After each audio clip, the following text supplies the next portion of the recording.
Welcome to AWS Solution Architect Associate Training. Before I go into technical things, मैं ज़रा ये clarify कर देता हूँ हम यहाँ पे कैसे कैसे ट्रेनिंग कंडक्ट करेंगे। तो यहाँ पे आपको एक चीज़ मिलेगी विच इज़ इस ट्रेनिंग से related notes handout. Notes handout include all the things that should be preferably in the notes जो बंदा ट्रेनिंग अटेंड कर रहा है उसके। And many times it becomes difficult कि आप वो पेन पेपर से सारा नोट करो, क्योंकि यहाँ चीजें ही ऐसी हैं कई। मतलब why I am saying that is, जैसे कोई थोड़ा ज्यादा कॉम्प्लिकेटेड कलर्ड सा डायग्राम है या नेटवर्क डायग्राम थोड़ा टेढ़ा मेढ़ा सा है, तो if you start by drawing it in paper तो थोड़ा सा वो हो जाता है मुश्किल। तो इसलिए हम क्या करते हैं, like we provide you these slides pre printed in the hard copy format, and उस चक्कर में आपको नोट नहीं करना पड़ेगा, वरना कई जगहों पे यहाँ डायग्राम्स थोड़े से समझाने के लिए जो है वो मुश्किल हो जाएंगे नोट करने। ओके, तो जब आप ट्रेनिंग अटेंड कर रहे हो you can keep these notes hand out with you. These are all, I am just showing random slides in this, क्योंकि इससे पता चलेगा कि क्यों वो हाथ से पेन पेपर से करना मुश्किल हो जाता है। इस तरह के कई जहाँ पे वो सिमुलेटेड कुछ कोई ग्राफिक्स चाहिए तो वो आपको प्री प्रिंटेड फॉर्मेट में मिल जाएगा यहाँ पे नोट्स हैंड आउट में। This also includes all the definitions, या जैसे टुवर्ड्स द एंड लोगों का ये होता है कि इंटरव्यू में क्या पूछा जाएगा। थियोरेटिकली ये है, प्रैक्टिकली तो कुछ भी पूछा जा सकता है। ठीक है, तो this is the notes hand out. इसको आप अपने साथ रख सकते हो जब आप ट्रेनिंग अटेंड कर रहे हो, so that you don't feel the need to write down anything. आपका बस फोकस रहेगा अंडरस्टैंडिंग पे, लिसनिंग पे। ये नोट्स हैंड आउट आपके काम आ जाएंगे for the purpose of making these notes. Okay, now एक चीज जो इम्पोर्टेंट है यहाँ पे, देखो, इसको आप जितना अगर कस्टमाइज करो अपने हिसाब से उतना अच्छा है। कस्टमाइज करना इन द सेंस, मतलब इसमें आपको मोटे मोटे हर पेज पे दो स्लाइड से मिल जाएंगे, and then you have the place to write down yourself. तो कस्टमाइज करने को मैं क्यों कह रहा हूँ, आप सारे लोगों का नॉलेज लेवल अलग अलग है। कुछ लोगों ने शायद कुछ बातें क्लाउड के बारे में सुन रखी हो, कुछ एडब्ल्यूएस के बारे में देख रखा हो, या ऑन द जॉब कुछ कर रखा हो, तो हो सकता कोई बात मैं यहाँ एक्सप्लेन करूँ वो उनको वर्थ नोटिंग डाउन लगे नहीं, वो बोले ये तो मुझे ऑलरेडी आता था। बट किसी और के लिए वो नया हो तो scribble it here so that कि आप इस you can go back to this thing when you want to refresh your knowledge, क्योंकि अगेन ऑन द जॉब सारी नॉलेज इकट्ठे इस्तेमाल होती नहीं है। You forget things which you don't use. Customize करना मतलब बुक की तरह ट्रीट मत करना इसको। पेन पेपर जिससे आपको पेन से पसंद हो तो पेन से लिख लेना, ज्यादा ही वो बुक वाली फीलिंग आ रही है तो पेंसिल से लिख लेना, but make sure you write stuff down on to this. And since session is recorded तो many times people rewatch it letter.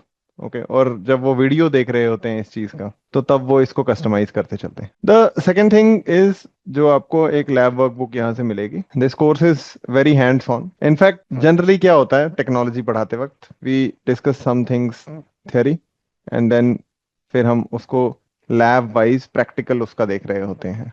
यहाँ इतना हैंड्स ऑन है ये कुछ केसेस में कि मैं आपको कुछ सिनारियोज में लैब दिखाऊंगा in order to make you understand the theory. मतलब if I take this approach, कई टॉपिक्स ऐसे हैं, ऐसा आपको लगेगा वहां पे उन टॉपिक्स में जाके कि अच्छा किया पहले लैब दिखा दी, तब समझ में आ रहा है कि ये क्या लिखा है सेंटेंस यहाँ पे। वरना थोड़ा वो माइंड एक्सेप्ट नहीं करता कि पक्का ऐसा हो जाता है कि नहीं होता है। When you see it working that way then you easily accept कि यस ओके, बोल रहे हैं तो होता है। तो लैब्स करने के लिए हमने लैब वर्कबुक बना रखी है। वैसे प्रॉब्लम एक ये है क्लाउड की कि ये चेंज बहुत होता है, बहुत ही ज्यादा।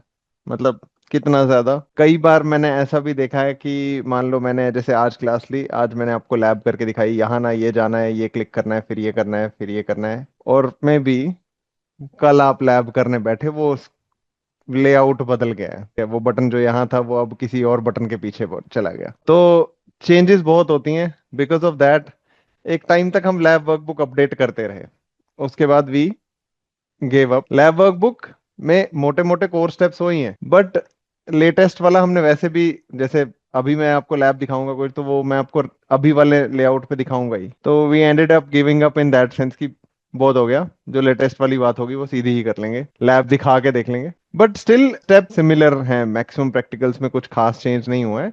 हाँ, किसी में ऐसा था कि कोई स्टेप करते करते आप 6-7 स्टेप नेक्स्ट नेक्स्ट नेक्स्ट करके करते थे, वो उन्होंने अब एक ही पेज में ले आए 7 के 7 स्टेप्स, तो बात एक ही है वो। तो लैब वर्कबुक में आपको लैब से रिलेटेड चीजें मिलेंगी, लैब कैसे परफॉर्म करनी है, क्या परफॉर्म करनी है, वो सारे आपको यहाँ पे मिल जाएंगे। स्टिल अगर कहीं स्टक हो जाओ तो you can let me know, I can help you out in that. Now before I go into technical things, I also want to clarify मेरी एक्सपेक्टेशन क्या है, आपकी भी कुछ हो तो आप बता सकते हो, ताकि हम सही माइंडसेट से चलें। Expectation in the sense of I expect कि आपको basic of IT of networking आते हैं। Basics in the sense of कि अगर मैं बोलूं कि ये डिवाइस का ये आईपी एड्रेस है, तो आप मेरे से ये ना पूछो कि आईपी एड्रेस होता क्या है, टीसीपी पोर्ट नंबर कहीं या कुछ मैं ऐसा दे रहा हूँ यूडीपी का ये वो, तो आप ये ना मेरे से पूछो कि ये टीसीपी क्या होता है। If you have some time done CCNA, तो that contains more than sufficient knowledge. वैसे पूरा सीसीएनए हमें नहीं चाहिए होता,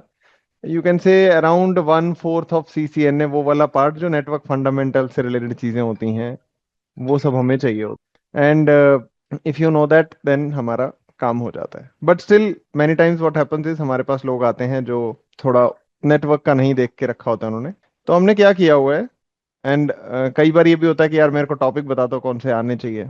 हमने यहाँ पे, I am skipping a few slides, networking introduction आपको नोट्स हैंड आउट में दे रखा है। ये स्लाइड नंबर 4 से लेके all the way, what is network, internet क्या है, व्हाट इज नेटवर्किंग, डिवाइसेस कौन से होते हैं नेटवर्क पे, एक्सपेक्टेशन वगैरह से लेके, फ्रॉम वेरी फंडामेंटल से लेके ये टीसीपी आईपी मॉडल, देन हम बात करें हेडर्स, टीसीपी पोर्ट नंबर क्या होता है, यूडीपी पोर्ट नंबर क्या होता है, इस तरह की कई बातें जो हम सीसीएनए में करते हैं, या आईपी एड्रेसिंग सबनेटिंग, जो हमें एज्यूम करके चलनी पड़ती है कि आपको पता होगा, क्योंकि मैं आगे जाके सबनेट मास्क दूंगा तो वहां फिर ये नहीं होना चाहिए कि ये सबनेट मास्क होता क्या है।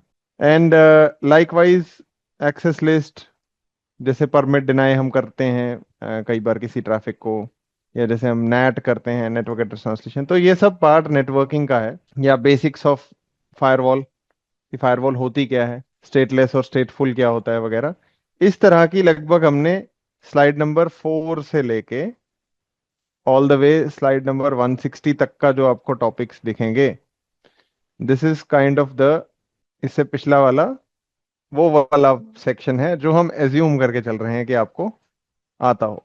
You can skim through the notes and see, अगर किसी में डाउट लगे आपको या किसी चीज में क्लैरिफिकेशन करना हो, यू कैन आस्क। और इसका हम आपको वीडियो फॉर्मेट में 5 वीडियोस दे देंगे, विच इज अराउंड 10 घंटे का content, which is more than sufficient. ठीक है, इसमें थोड़ा फालतू ही है ताकि कहानी अधूरी ना रहे, क्योंकि कई बार ऐसा होता है कि अगर एक बीच में पॉइंट जिसका मे भी क्लाउड से लेना देना नहीं है, बट बात नहीं करेंगे तो अगला पॉइंट समझ नहीं आएगा, तो वैसे भी कवर किया हुआ है। तो अगर आप टोटली नेटवर्क के बारे में कुछ नहीं जानते हो, तो वो 10 घंटे के वीडियोस आप देख लेना। ठीक है, अभी अगर असाइन नहीं किए होंगे वो वहां पे कई बार, तो आगे चल के जहां से आप ऑनलाइन ये रिकॉर्डिंग वगैरह भी देखते हो बाद में, वहीं पे आपको नेटवर्क फंडामेंटल्स के 5 वीडियोस मिल जाएंगे, नोट्स हैंड आउट में ये चीजें मिल जाए। ऑफिशियल क्लाउड कंप्यूटिंग का कंटेंट यहाँ से शुरू होगा, और मैं आज की क्लास में अभी थोड़ी देर बाद यहाँ से स्टार्ट करूंगा। तो ऐसे मत सोचना कि क्लास 1 में 161 स्लाइड पे मैं कैसे पहुंच गया, वो जो फंडामेंटल्स वाला है वो वाली बात है वहां पे सारी। क्लाउड के बारे में मैं कुछ एज्यूम नहीं कर रहा हूँ कि आपको पता होगा।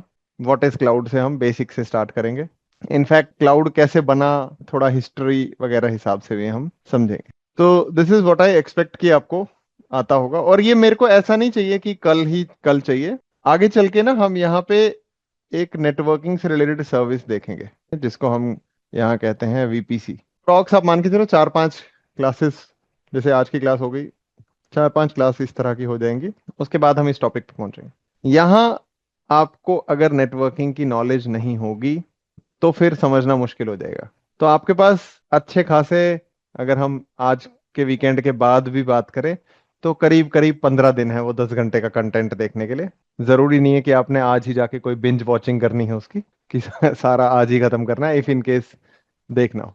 एंड उसमें भी अगर कोई डाउट्स हैं तो late me no. Okay, almost class के स्टार्टिंग में मैं हर दिन आपसे पूछूंगा कि कोई डाउट्स हैं पिछले में, तो कहीं भी पिछले टॉपिक में आपको डाउट हो, चाहे हमने 4 क्लास पहले बात की हो उसकी, तो भी लगे तो पूछ लेना। कोशिश करना आप होमवर्क पेंडिंग ना छोड़ो।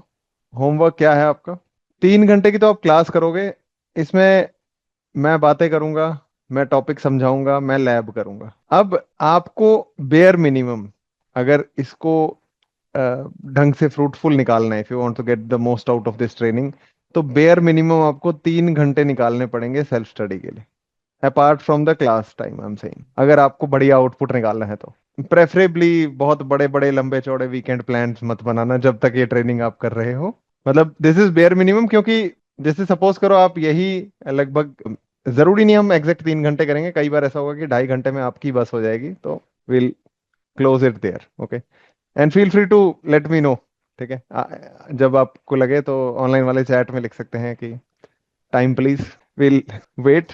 और मतलब एक टॉपिक का अगर कई बार ऐसा होगा कि आधा अधूरा सा ना छूटे, तो हम 2.5 घंटे करेंगे। बट आप ये मान के चलो, अगर ये 2.5 घंटे की भी क्लास है या 2 घंटे का भी वीडियो है ना, इसको देखने में ही, वीडियो को ही देखने में 3 घंटे लग जाते हैं, अगर आप जस्ट उसको रीवॉच कर रहे हो तो टाइम आपको सेल्फ स्टडी के लिए ठीक ठाक ज्यादा निकालना पड़ेगा, क्योंकि आप खुद की भी लैब करोगे। Please don't do that thing which has happen to me sometimes, कि जब मैं लास्ट क्लास ले रहा हूँ कोई बंदा पूछ रहा था ये एडब्ल्यूएस का अकाउंट कैसे बनेगा। आज नहीं बनाना है अपने एडब्ल्यूएस का अकाउंट, मैं आपको बताऊंगा आगे चल के, but try to run parallel to where I am. मेरे से आगे भी जाने की जरूरत नहीं है, but don't get left too far behind. तो फिर वो थोड़ा सा, जब आप प्रैक्टिकल करोगे कुछ चीजें क्लैरिटी तभी आनी है, आप मिस्टेक्स करोगे असल में। So let's start with course overview, कि हम क्या क्या पढ़ेंगे इसमें, उससे थोड़ा आपको आइडिया हो जाएगा। एंड इफ इन केस कोई क्वेश्चंस रहेंगे आपके तो वो आप पूछ सकते हो। नाउ रिगार्डिंग दिस एडब्ल्यूएस, हम यहाँ पे इनिशियली एडब्ल्यूएस का ओवरव्यू लेंगे, लाइक बेसिक्स, एडब्ल्यूएस कहाँ से आया, क्या करता है, कौन यूज करते हैं, why should explore this technology and learn it. But then यहाँ क्या होता है, यहाँ ना क्लाउड में असल में सर्विसेज होती हैं। ओके, अलग अलग सर्विसेज, अलग अलग काम के लिए, उन अलग अलग सर्विसेज को हम पढ़ेंगे। उन, और ये मोटा मोटा लिख रखा है कंटेंट, बारीकी में इसके अंदर और सब पार्ट्स हैं। तो उन सारी सर्विसेज को जिनको हम डिस्कस करने वाले हैं यहाँ पे, उनमें से एक सर्विस आती है आईएएम की सर्विस। एंड मैं ये खत्म नहीं कर रहा हूँ सारा आज ही, ठीक है, ये मैं आपको थोड़ा ओवरव्यू इसलिए दे रहा हूँ ताकि जब हम आगे ये भी बात करेंगे क्लाउड होता क्या है, तो आपको थोड़ा अंदाजा। जैसे आईएम की सर्विस क्या है, ये आपकी यूजर्स बनाने वाली सर्विस है, प्रिविलेजेस मैनेज करने वाली सर्विसेज। जैसे सपोज करते हैं हमारी कंपनी का इंफ्रास्ट्रक्चर है जो क्लाउड पे चल रहा है, उनको कुछ सर्वर्स चलाने होते हैं, विंडोज के, लिनक्स के वगैरह। अब मे बी हम एक फ्रेशर पकड़ के लाए हैं हमारी टीम में, इस फ्रेशर को हम रीड ओनली एक्सेस देना चाहते हैं, इसका एक यूजर बना देते हैं हम अपने कंपनी के अकाउंट के बेसिस पे, और उसको हमारे इन्हीं सर्वर्स का एक्सेस देते हैं। बट वो इनको ना बंद कर सकता है ना चला सकता है, वो देख सकता है। On the other hand we have 5 years experienced person who has proven track record, और कंपनी में भी 1-2 साल काम करके आ चुका है। अब इसको हम maybe read write access देंगे, इसका यूजर अकाउंट बनाएंगे। तो this is the service related to IAM, how we create users, how we assign privileges, और ये सारा स्ट्रक्चर चलता कैसे। नेक्स्ट आप यहां देखोगे तो there is the service called EC2। EC2 is elastic cloud compute. इन्होंने इसका नाम ECC नहीं रखा है, ऐसे फिर लगता सीमेंट बना रहे हैं ACC वालों की तरह। तो EC2 रखा है।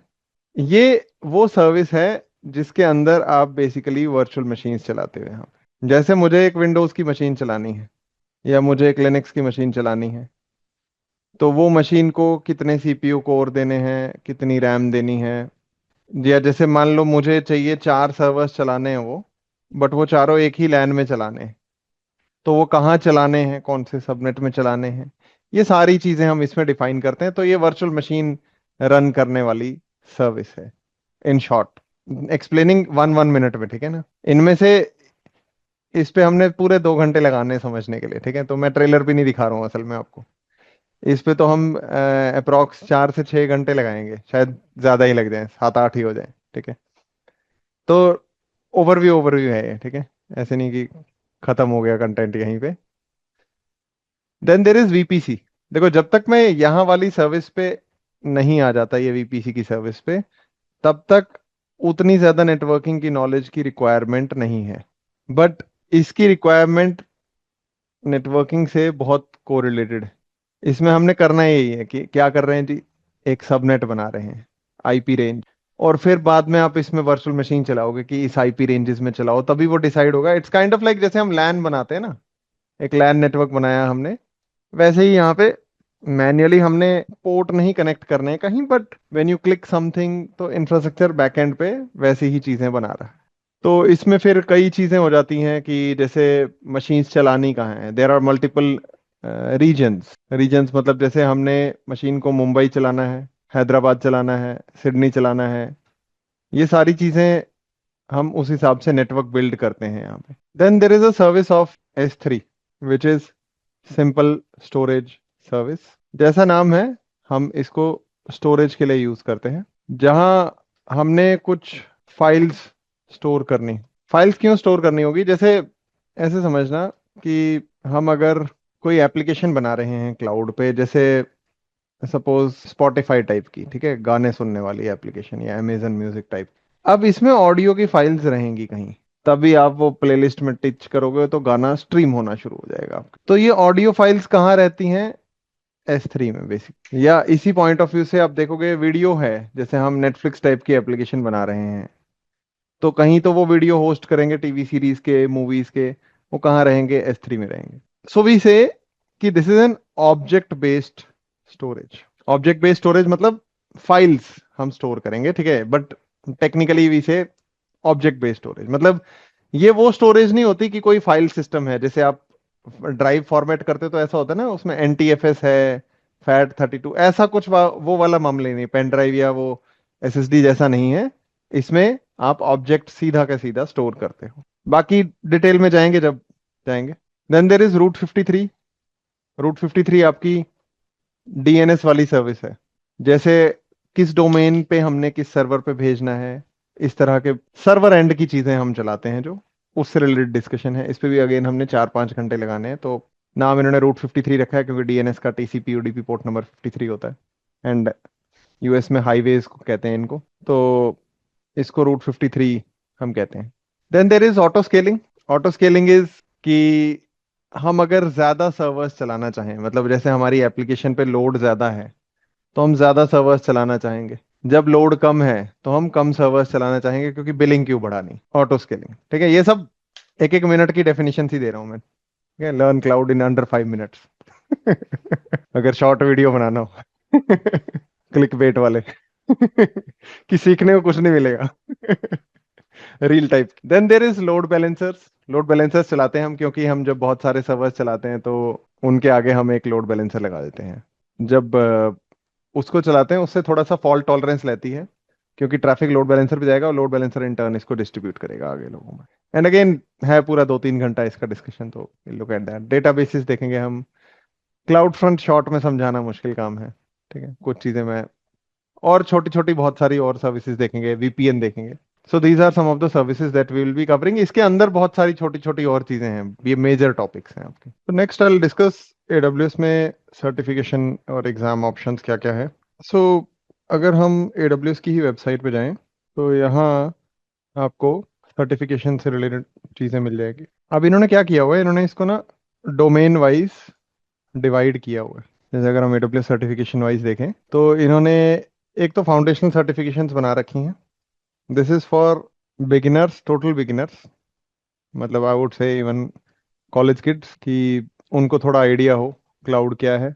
एंड ये वाला सर्टिफिकेशन ये कई बार कॉलेजेस में जाके जैसे पार्टनरशिप बना के ना उनको फ्री में भी पिच कर रहे होते हैं कि इंजीनियर ही हमारे निकले तो बढ़िया है ठीक है, वैसे वाले हिसाब से।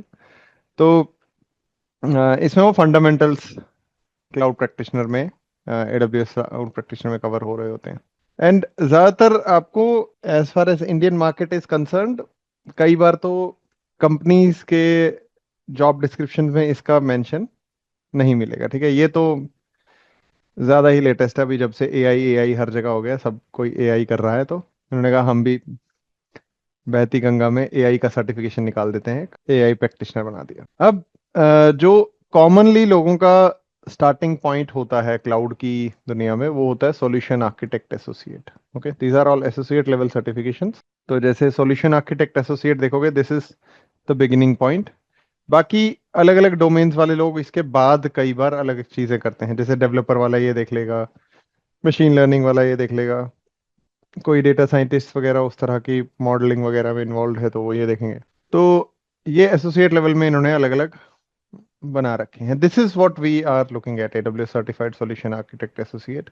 अगर इसी में फर्दर देखें तो इन्होंने प्रोफेशनल सर्टिफिकेशंस बना रखी हैं जिसमें सॉल्यूशन आर्किटेक्ट प्रोफेशनल है। तो if you are coming from the Cisco certifications background, तो this is kind of like the CCNA वाला, काइंड ऑफ लाइक बोल रहा हूँ क्योंकि यहाँ एग्जैक्टली वैसा नहीं है जैसा नेटवर्किंग में होता है, but like this is like CCNA, this is like CCNP. And इनमें से कुछ चीजें जैसे सॉल्यूशन आर्किटेक्ट एसोसिएट है, दिस दिस डजंट एज्यूम कि आपको कोई डेवलपमेंट आती है या आप कोई डेवलपमेंट में कोडिंग वोडिंग में इन्वॉल्व होते हो। तो this is an ideal starting point for candidates with on premises IT experience.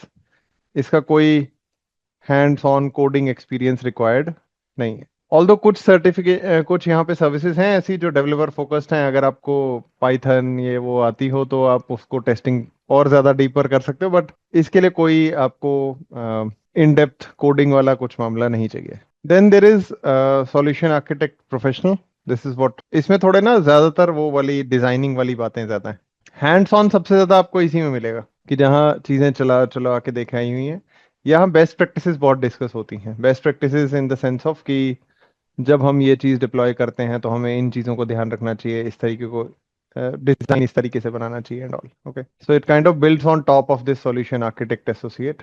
And then there is specialty certifications, जो आपके अलग अलग स्पेशलिटी सर्टिफिकेशंस हैं, जैसे advance networking specialty, this is purely focused towards networking.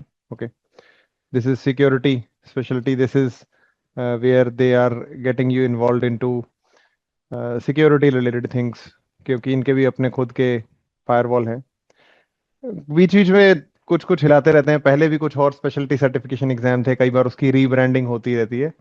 जो टिका हुआ वाला मामला है, अगर मैं वो बात करूं, क्योंकि कई चीजें और भी देखी हैं मैंने ओवर मैनी मैनी ईयर्स, जो टिका हुआ मामला है वो ये है solution architect associate, solution architect professional. बाकी सब आता जाता रहता है। जैसे जनरेटिव एआई डेवलपर था ही नहीं प्रोफेशनल में पहले, इसका कोई लेना देना नहीं था। उससे पहले एक टाइम पे I think so, if my memory serves me right, में भी डेटाबेस का भी स्पेशलिटी था, फिर वो गायब हो गया। चलता रहता है कुछ कुछ। पर्सनली आई फील लाइक इनको थोड़ा सा डोमेन वाइज कभी ना कभी डिवाइड करना पड़ेगा इनको। This is my opinion. Reason being कि there will be some parts of this thing where uh, if you are a database guy you will feel क्या बेकार चीज पढ़ रहा हूँ मैं, मतलब मेरे किसी काम का नहीं है, ठीक है। And at the same time if you are a, मतलब डेटाबेस वाले को कुछ चीजें बोरिंग लगने वाली हैं, कुछ चीजें नेटवर्क वाले को लगेगा यार मैं क्यों ही डेटाबेस पढ़ रहा हूँ, मेरे को क्या मतलब सीक्वल क्या होता है। तो वो थोड़ा सा ना डोमेन वाइज इनको मिक्स मसाला कर रखा है इन्होंने अभी, विच आई थिंक समडे अगर इसको ऑर्गेनाइज करना हो तो it should be more organise towards like domain wise, क्योंकि at the end you don't hire an engineer for doing everything into IT, ठीक है।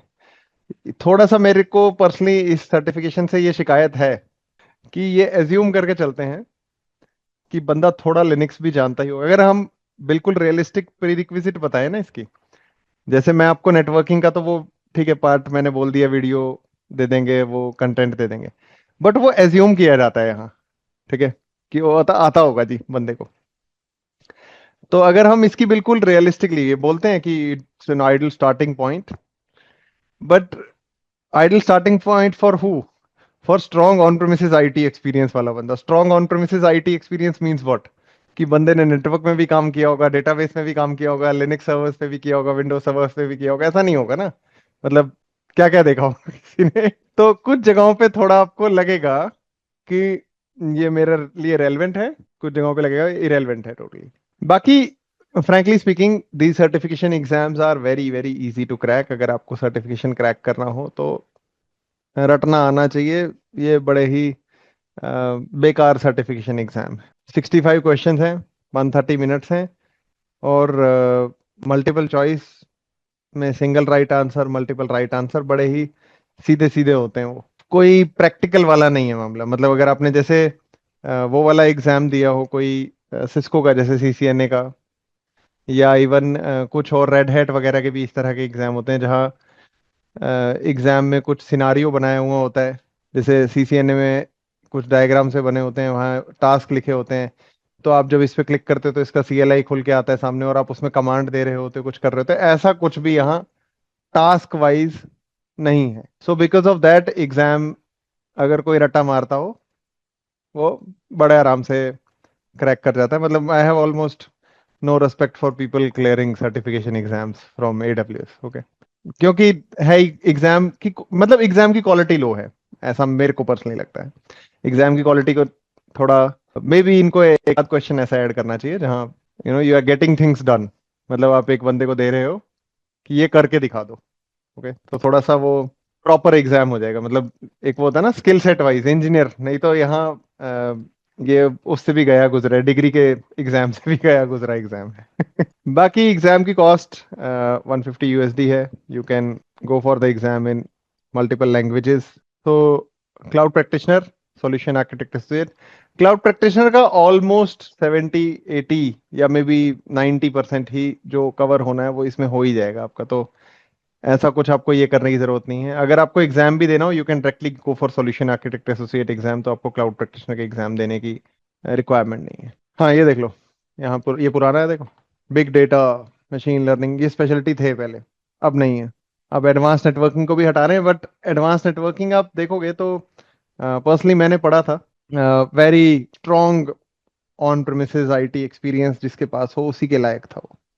तो ये जो स्पेशलिटी वाले सर्टिफिकेशन है, this is kind of like, जैसे इवन यहाँ देखोगे आप तो इसमें आपको कई चीजें वो मिलेंगी। Candidate should have deep knowledge of AW security, networking services और वीपीएन, एमपीएलएस, ठीक है ना, वैफ, आईपीएस, डॉस, ये प्योर नेटवर्किंग वाली बातें हो जाती हैं। एनीवेज, स्टार्ट करते हैं। कोई क्वेश्चंस अभी तक किसी के दिमाग में हो, कोई कंफ्यूजन, कोई क्वेश्चन हो? ठीक है, तो ये मैं ऑलरेडी बता चुका हूँ आपको स्लाइड नंबर 4 से। ये मैं पार्ट स्किप कर रहा हूँ, कंटेंट ये आपको मिल जाएगा वीडियो फॉर्मेट में या नोट्स फॉर्मेट, दोनों में, तो you can go through it. हम स्टार्ट करते हैं official AWS content, cloud computing है क्या। Before I again go into this, मैं थोड़ा सा ना आपको सर्वर्स का आइडिया दे देता हूँ। Nit is saying, what is the further roadmap after associate? There is no other courses, security वगैरह related to in iMetadata। देखो, वैसे मैं बताऊं ना तो मोस्टली आप सॉल्यूशन आर्किटेक्ट एसोसिएट करके ना सफिशिएंटली फिट हो जाते हो टू डू वेरियस थिंग्स। मतलब मैं किस पॉइंट ऑफ व्यू से कह रहा हूँ इसको, जैसे जब आप ये सॉल्यूशन आर्किटेक्ट एसोसिएट देखोगे ना एडब्ल्यूएस का, उसके बाद let suppose you are a firewall engineer and you want to run a firewall, किसी का फायरवॉल, फोर्टिनेट का, चेक पॉइंट का, इनटू दिस सॉल्यूशन एडब्ल्यूएस में, तो आप उस लायक हो गए होंगे क्योंकि आपने नेटवर्क समझ लिया होगा, यहाँ कैसे चीजें चलती हैं, आईपी कौन देता है वगैरह। तो ये ना काफी ज्यादा हद तक कवर कर लेता है चीजें। बाकी जो आप सिक्योरिटी वाली बात कर रहे हो, कुछ चीजें एडब्ल्यूएस में कवर नहीं होंगी, वो आपकी इंडिविजुअल कोर्सेज में ही कवर होंगी। जैसे एग्जांपल के लिए एक और बताता हूँ, जैसे सॉल्यूशन आर्किटेक्ट एसोसिएट किया किसी ने, अब अगर कुछ चीज विंडोज सर्वर में सीखने वाली है ना, वो आपको माइक्रोसॉफ्ट की ट्रेनिंग में ही मिलेगी, या कोई चीज लिनक्स सर्वर में सीखने वाली है चलाने वाली, वो लिनक्स की ट्रेनिंग में मिलेगी, वो एडब्ल्यूएस की ट्रेनिंग में नहीं मिलेगी। तो इस चक्कर में ना ये थोड़ा सा मिक्स मसाला हो जाता है कि हम बोले कि जैसे सिक्योरिटी का ओवरलैप हो जाता है कुछ चीजों का, ऐसी सर्वर्स का ओवरलैप हो जाता है। मतलब दे से कि अच्छा ठीक है, आप लिनक्स सर्वर सीखो या ये सीखो वो सीखो, बट इस चक्कर में हमने फर्दर यहाँ इमेरिटा में अभी कुछ खास ऐड नहीं किया हुआ। सॉल्यूशन आर्किटेक्ट एसोसिएट, ज्यादातर आपको भी लगेगा कि इसके बाद ना आप सेल्फ सफिशिएंट से हो जाओगे। जैसे सॉल्यूशन आर्किटेक्ट प्रोफेशनल भी है ना, उसमें भी डिजाइन की बातें ज्यादा हैं। अब डिजाइन की बातें ना ऐसा होती हैं कि हर किसी को डिजाइन करने को मिलता नहीं है बेस्ट प्रैक्टिसेस वाइज। तो प्रैक्टिकल्स वाइज ना जब वो ओवरलैप सा रहता है, उस चक्कर में हमने कुछ चीजों को छेड़ा नहीं है। थ्योरी थ्योरी बात करने का कोई मजा भी नहीं आता क्लास में। तो क्लाउड सिक्योरिटी में जैसे मैंने कहा ना, कुछ चीजें आप अगर प्रोडक्ट्स वाइज देखोगे, जो प्रोडक्ट्स आप एडब्ल्यूएस में चला रहे हो, वो वाले प्रोडक्ट्स आप ऑन प्रेम में भी चलाते हो। तो जैसे सपोज करो पोलो अल्टो फायरवॉल की ट्रेनिंग आपने लगा रखी है और अटेंड कर रखी है, वो आपको आता है, या फोर्टिनेट आपको आता है, आप वो सेम चीज को अप्लाई करके एडब्ल्यूएस में प्रैक्टिकल्स परफॉर्म करके देख सकते हो। कौन से वाला पार्ट क्लाउड सिक्योरिटी का रह जाएगा, जैसे इन्होंने ना कुछ कुछ प्रोडक्ट्स बना रखे हैं, बट वो वैसे नहीं बना रखे हैं। मैं एग्जांपल बताता हूँ आपको क्या, जहां मेरे को लगता है कि ना ये पढ़ने वाले और पढ़ाने वाले पढ़ते हैं, क्लाउड सिक्योरिटी पढ़ाते हैं, बट वो कई बार वो प्रोडक्ट उस इस्तेमाल कोई नहीं कर रहा होता। तो क्यों पढ़ेगा बंदा। जैसे एग्जाम्पल के लिए आप देखोगे, हम रिमोट एक्सेस वीपीएन यूज करते हैं जब आप वर्क फ्रॉम होम करते हो। तो आप क्या करते हो, आप अपने लैपटॉप पे एक वीपीएन क्लाइंट चलाते हो, उस वीपीएन क्लाइंट पे अपना यूजर नेम पासवर्ड डालते हो, और आप ऑफिस के नेटवर्क के साथ कनेक्ट हो जाते हो। ये वीपीएन क्लाइंट जैसे सिस्को वाले हैं तो वो उसको एनी कनेक्ट बोल देते हैं, पॉल ऑल्टो वाले हैं उनका अपना क्लाइंट है, फोर्टी क्लाइंट है, सबके अपने अपने हैं। अब ऐसा नहीं है एडब्ल्यूएस वालों ने नहीं कुछ ऐसा सोचा, एडब्ल्यूएस वालों ने सोचा ऐसा, बट उन्होंने क्या किया, उन्होंने ओपन सोर्स टेक्नोलॉजीज उठा के इस्तेमाल की हुई है फिलहाल। तो ओपन सोर्स टेक्नोलॉजीज में जैसे ओपन वीपीएन उठा रखा है, और उससे आपको रिमोट एक्सेस वीपीएन वाली सर्विस एडब्ल्यूएस में मिलती भी है। But suppose you have to master this topic, तो आपको ओपन सोर्स ओपन वीपीएन के टॉपिक को मास्टरी करनी है, तो वो ऑलमोस्ट खत्म हो गई बात, फिर क्लाउड समझ गई। तो कुछ सॉल्यूशंस ना इनके उतने फुल फ्लेज्ड मैच्योर नहीं है जितने बिना पढ़े लगते हैं ये, कि like they advertise it something like अरे वी हैव एडब्ल्यूएस वीपीएन। बंदा बाद में जब उसको पढ़ लेता है फिर कहता है यार ये तो तुम ना क्या कर रहे हो, उसके ऊपर पेंट करके अपना बस, हाँ। तो ऐसे कुछ कुछ सॉल्यूशंस हैं यहाँ पे। तो क्लाउड सिक्योरिटी में भी मतलब वो मल्टीपल एस्पेक्ट्स है ना। जैसे कुछ चीजें पब्लिक की इंफ्रास्ट्रक्चर से रिलेटेड हैं, सर्टिफिकेट वगैरह की हम बात करें, एसएसएल वगैरह के सर्टिफिकेट्स, तो वो वाला कुछ पार्ट आपको मे बी साइबर सिक्योरिटी की ट्रेनिंग में दिखेगा, कुछ पार्ट में भी आपको फायरवॉल की ट्रेनिंग में दिखेगा। या जैसे एडब्ल्यूएस का खुद का वैप है, once you understand Palo firewall या फोर्टिनेट फायरवॉल तो आप समझ जाते हो। और इनमें से कई सॉल्यूशंस बोलते हैं ये यूज नहीं करते लोग, जैसे बहुत कम मैंने देखा है ये वाला रिमोट एक्सेस वीपीएन किसी प्रोजेक्ट में यूज होता हुआ। People will go and run Cisco का कुछ, पॉलो अल्टो का कुछ, और फिर वो वाला वीपीएन क्लाइंट चला रहे होते हैं, ना कि इनका। आगे चलते हैं। Tavneet Singh, my senior suggest AWS Azure security. Security का देखो कुछ पार्ट तो आपको यहाँ पे भी क्लियर हो जाएगा। हम यहाँ पे सिक्योरिटी ग्रुप देखेंगे, एसीएल देखेंगे, ऐसा नहीं है कि हम सिक्योरिटी डिस्कस नहीं करने वाले। मेरे को तो लगता है वैसे एक कोर्स ये बनाना पड़ेगा, all the things that you should know before jumping into cloud. Cloud computing की बात करते हैं। क्लाउड कंप्यूटिंग है क्या? I give you a quick refresher of cloud कहाँ से आया, डेटा सेंटर क्या होता है, वर्चुअलाइजेशन क्या होती है, क्योंकि sometimes some of you may not know what these things are, तो it's better to be on the same page. अब यहाँ पे जैसे ऐसे समझना, हमें कुछ होस्ट करना है, ये एक सर्वर। तो मैं क्या करूँगा, मैं इस सर्वर पे कुछ सर्विसेज इंस्टॉल करूँगा। जैसे वेब सर्विसेज चलानी है तो हम अपाचे इंस्टॉल कर देंगे। देन हम अपाचे इंस्टॉल करने के बाद इसमें वो सारे HTML पेजेस डाल देंगे, वो इमेजेस डाल देंगे जो कुछ हमने वेब से सर्व करनी है, ताकि लोग इसको खोलेंगे और फिर ये एक्सेस करेंगे। ये हुआ बिल्कुल सबसे बेसिक प्रिमिटिव सेटअप, कि हमने एक फिजिकल सर्वर लिया। इस फिजिकल सर्वर पे जितने भी रिसोर्सेज होंगे, जैसे इसके अंदर there is CPU, there is RAM, there is storage, there is network card. हमने क्या किया, हमने इस पूरे फिजिकल सीपीयू में एक ऑपरेटिंग सिस्टम इंस्टॉल कर दिया होता है, और उस ओएस को हमने एक्सेस दे दिया होता है इस पूरे हार्डवेयर का। मतलब सर्वर की भी हम बात करें तो सर्वर है क्या, कंप्यूटर ही है ना। अब ये ऑपरेटिंग सिस्टम जब हम कोई एप्लीकेशन यहाँ चलाते हैं, वो एप्लीकेशन के लिए जो रिसोर्सेज रिक्वायर्ड होते हैं वो दे देता है। एप्लीकेशन के लिए रिसोर्सेज मतलब जैसे अगर हम मैंने एक्सेल चलाया, वर्ड चलाया जैसे लैपटॉप में, तो उसको रैम चाहिए होगी, सीपीयू चाहिए होगा, तभी वो चीज़ें चलाएगा।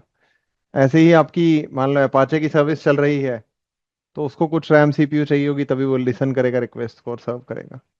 तो हम जितनी एप्लीकेशन चलाते हैं उन एप्लीकेशंस को रिसोर्सेज ऑपरेटिंग सिस्टम एलोकेट करता है on the basis of requirement. शुरुआत में हमने स्ट्रक्चर ऐसा ही बनाया था। इसके बाद हमने क्या किया, इसके बाद हमने यहाँ पे बदल दिया इस चीज को। हमने यहाँ पे कुछ इस तरह का स्ट्रक्चर बनाया। There is hardware, CPU, RAM, storage, network card and all. इसके ऊपर ओएस ना डाल के हमने डाला है हाइपरवाइजर। ठीक है, मैं आपको थोड़ा वर्चुअलाइजेशन का इंट्रो दे रहा हूँ, क्योंकि कई चीजें यहाँ ना तभी पॉसिबल हो पाई हैं क्लाउड में क्योंकि हमने वर्चुअलाइजेशन की। अब इससे फर्क क्या पड़ता है हाइपरवाइजर से, समझना। जो हमने ये CPU RAM storage network interface card के ऊपर हाइपरवाइजर डाला ना, ये एक स्पेशलाइज्ड ऑपरेटिंग सिस्टम है जो वर्चुअलाइजेशन करने के लिए बना हुआ है। हमारे पास ऑलरेडी यहाँ पे बहुत ज्यादा रिसोर्सेज रहने लग गए हैं। जैसे अगर हम कोई भी मॉडर्न डे सर्वर देखें, जैसे जाके मान लो सिस्को के ही सर्वर देख लें, किसी के भी देख लो आप, अल्टीमेटली तो बनती data centre, cloud data centre ही है, राइट। एंड क्लाउड में डेटा सेंटर में बने किस हैं वो, that's all servers, networking and all, ये सारी चीजें यूज करके। ओके। इवन लोग एआई एआई करते रहते हैं, बट एआई वाला पैसा कहाँ जा रहा है? इंफ्रास्ट्रक्चर में जा रहा है भैया। वो पैसा नेटवर्किंग पे खर्च हो रहा है, वो पैसा सर्वर खरीदने में खर्च हो रहा है। इसी चक्कर में रैम एसएसडी के भी रेट देखो आप कहाँ से कहाँ जा रहे हैं। अगर if you not know, check करना, 5-5 गुना हो गए हैं। मतलब 4-4 साल के ऑर्डर एडवांस में चले गए हैं, सोचो आप। कि रैम बनाता है कोई, उसको बोलते हैं 4 साल तक की रैम ना तुम मुझे ही दे देना पहले ही। तो जैसे मतलब one of the biggest beneficiaries has been these people. जैसे यहाँ सर्वर्स देखोगे आप, तो 2 सॉकेट वाला ये सीपीयू है, इसमें 64 कोर हैं, 3 ग्राफिक कार्ड लग जाते हैं, इसमें 8 ग्राफिक कार्ड लग जाते हैं। वो भी ये वो वाले ग्राफिक कार्ड नहीं है जो आपके वो लैपटॉप वाले होते हैं ना, या डेस्कटॉप वाले आर टी एक्स वाले, वो नहीं हम बात करें यहाँ। एकदम बढ़िया 140 GB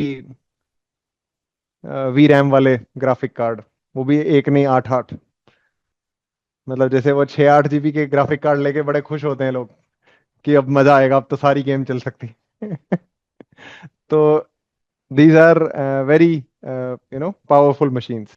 जैसे यही देखोगे, इसमें अप टू 288 GB HBM3 पर जीपीयू। तो छोटी मोटी तो बात आपको मिलेगी नहीं, इनमें कई एआई रीजनिंग एंड ट्रेनिंग वाले मॉडल्स मिलेंगे, ठीक है। या जैसे अलग अलग सर्वर्स होते हैं अलग अलग पर्पस के लिए। जैसे ये रैम वाला है, इसमें 12 TB रैम होती है सपोर्ट, काफी रैम है, राइट। मैं आपको ये इसलिए दिखा रहा हूँ क्योंकि उससे आपको लगेगा हाँ भाई ज्यादा है ये, कि हम अगर एक ही ओएस डाल दें इस पे, इट मेक्स नो सेंस। हम क्या करते हैं, हम इस फिजिकल सर्वर पे हाइपरवाइजर इंस्टॉल करते हैं, एंड इस हाइपरवाइजर के इंस्टॉल करने के बाद हम इसमें वर्चुअल मशीन रन करते हैं। वर्चुअल मशीन रन करना मतलब जो ऑपरेटिंग सिस्टम सीधा हाइपरवाइजर की जगह था और इस पूरे हार्डवेयर को कंट्रोल कर रहा था, उसकी जगह यहाँ क्या हो रहा है, ऑपरेटिंग सिस्टम आ गया है यहाँ, और इसके पास एक सबसेट ऑफ रिसोर्सेज इसमें से दे रखे होंगे हमने। और इसीलिए हम इस मशीन को वर्चुअल मशीन कहते हैं, क्योंकि इसकी फिजिकल सेपरेट एग्जिस्टेंस नहीं है। जैसे मे बी हमारे पास यहाँ पे 128 सीपीयू कोर हैं, रैम में भी 4 TB है, सपोज एग्जाम्पल के लिए, ठीक है। या मान लो 1 TB है, थोड़ा ज्यादा नहीं लगाते, ठीक ठीक लगा लेते हैं। तो मे बी हमने इसको 8 GB रैम दी होगी, 12 GB रैम दी होगी, 16 GB रैम दी होगी, सबसेट फ्रॉम दिस, समझे। ऐसे ही हमने वर्चुअल सीपीयू दिया होगा, वर्चुअल रैम दी होगी, स्टोरेज दी होगी। जैसे इसको एक वर्चुअल डिस्क दी होगी जिसमें भी हमने 500 GB की स्टोरेज दे दी होगी। और इस तरह की हम एक मशीन नहीं चलाएंगे, इस तरह की हम मल्टीपल वर्चुअल मशीन यहां चलाएंगे। ये वर्चुअलाइजेशन है। ये मैं इसलिए भी समझा रहा हूं आपको क्योंकि जब हम एडब्ल्यूएस में जाके मशीनें चलाएंगे ना, it's not like I click something and कोई दौड़ के मेरे लिए फिजिकल एक मशीन लगा के ऑन कर रहा है। It's a virtual machine. और एक चीज क्या है यहाँ पे, जो एडब्ल्यूएस वाले हैं ना, इन्होंने रीनेमिंग कर रखी है कई चीजों की। मतलब जैसे सीधा सीधा नाम नहीं रखा है। जो एज्यूर वाले हैं उन्होंने बढ़िया काम किया, उन्होंने सीधा वो इसको बोलते हैं वीएम चलाना। जैसे EC2 है, यहाँ ये बोलते हैं नहीं नहीं नहीं, we are in an EC2 service.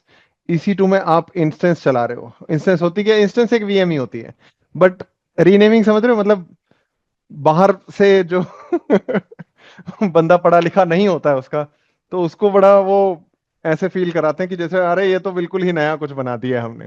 तो मैं इसलिए क्लियर करना चाह रहा हूँ कि जब मैं EC2 इंस्टेंस बोल रहा हूँ, what I mean is VM, ठीक है। माइक्रोसॉफ्ट वालों की टर्मिनोलॉजी सीधी सीधी है, वो आपको बोलेंगे अच्छा ये तो जी हमने वर्चुअल डिस्क बना दी, यहाँ ही बोलेगा नहीं नहीं नहीं, we have allocated EBS block storage. क्या होती है वो वर्चुअल डिस्क होती है, बट ऐसी रीब्रांडिंग कर रखी है इन्होंने। ओके, हवा बड़ा खतरनाक बना के रखा है चीजों का। नहीं, इसलिए नहीं है, ऐसा नहीं है कि इसलिए कस्टमर्स ज्यादा जाते हैं। ये वर्ड असल में यही लेके आए। थोड़ी हिस्ट्री इसलिए बता रहा हूँ आपको। 2006 के आसपास, ठीक है, हम आज से 20 साल पुरानी बात कर रहे हैं। और उस मतलब ये इंटरनली आप कह लो अराउंड, अब एग्जैक्ट बताना तो मुश्किल है, बट यहाँ 2000 से 2006 के बीच में ना, 2006 से ऑफिशियली इन्होंने कुछ कुछ चीजें लॉन्च कर दी थी बाहर वालों के लिए। इनको अपनी वो वेबसाइट चलानी होती थी, अमेजन वाली, शॉपिंग वाली। तो धीरे धीरे इंटरनली इनकी जो आईटी टीम थी, इंफ्रास्ट्रक्चर वगैरह मैनेज करने वाले, उन्होंने सोचा कि भाई हमारा इंफ्रास्ट्रक्चर होना कैसा चाहिए। क्योंकि आपने जैसे देखा भी होगा, ये वो सेल लाते रहते हैं। अब ये वाली सेल आई तो दबा के लोग शॉपिंग करने में लगे, मतलब डिलीवरी वालों की जान निकाल रखी है वहां से। तो जब इन्होंने इस इंफ्रास्ट्रक्चर के बारे में सोचा ना, तो इन्होंने सोचा कि ना it should be flexible in the sense of, जो आपका आईटी इंफ्रा है, आईटी इंफ्रा मतलब रैक लगे हैं, सर्वर्स लगे हैं, राउटर लगे हैं, फायरवॉल लगे हैं।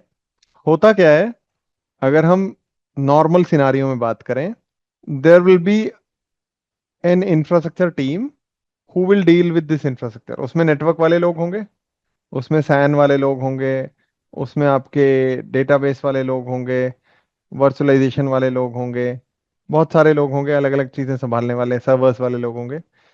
वो इस सब सारी चीजों को संभालते हैं। और कोई डेवलपर आता है, वो बोलता है मुझे जी एक वेबसाइट चलानी थी। वो एक टिकट ओपन करता है, हम उसके लिए एक वीएम यहाँ चला के दे देते हैं। अब इन्होंने ये सोचा कि यार ये ना असल में थोड़ा सेल्फ सर्विस होनी चाहिए। कि जैसे मान लो मैं एज अ डेवलपर सोच रहा हूँ, मेरे को 10 बजे 11 बजे कोई बढ़िया खतरनाक आइडिया है कि ऐसे ऐसे ये चीज बनाते हैं, तो मुझे ये ना करना पड़े कि मेरे को किसी से बात करनी है, फिर वो मेरी टिकट रिजॉल्व करके देगा मेरे को, मशीन चला के देगा। बट द प्रॉब्लम इज कि जो इनके इन आईटी इंफ्रास्ट्रक्चर के अपने एडमिन मैनेजमेंट वाले ऑप्शंस हैं, उनको ये बंदे ने तो सीख रखा है, ये थोड़ी सीखेगा वो उसको। और अगर डेवलपर सीखेगा उसको, तो फिर तो ये डेवलपर थोड़ी रह गया, फिर ये इसी टीम आ जाएगा बंदा। तो उन्होंने क्या किया, उन्होंने ये कहा कि हम ना एक इस तरह का इजी टू यूज यूआई बनाएंगे, जिसको ये developer with cue few clicks tick tick tick करे और अपनी मशीन चला पाए। ऐसा नहीं है कि ये इंफ्रा टीम वाले कहीं गायब हो गए। ये अभी भी इस बैकएंड पे अपनी सीएलआई को, अपनी उस यूजर इंटरफेस को, वीएमवेयर को, दाएं बाएं को, कई चीजों को चलाते हैं। इट्स जस्ट दैट इस बंदे को बातचीत नहीं करनी पड़ेगी, ये सेल्फ सर्विस वे में चलेगा। दिस इज वेयर वी से हमने क्लाउड बना दिया। और कई बार आप इन लोगों को बोलते हो अब ये क्लाउड टीम है। मैं इसीलिए क्लियर कर रहा हूं क्योंकि क्लाउड कहीं पानी से तो बना नहीं है ये। बादल बारिश वाला कोई लेना देना नहीं वाटर साइकिल से इसका। ये लोग वो लोग हैं जो पहले सीधा आईटी इंफ्रास्ट्रक्चर संभाल रहे थे, अभी भी संभाल रहे हैं कई लोग ये। बट इन्होंने इसका easy to use UI available करा दिया। बाद में इनको रियलाइज हुआ ये तो इंटरनल के लिए ठीक है, बाकी कंपनियों में भी तो ऐसा ही मारा मारी होती होगी मशीनें चलाने के लिए।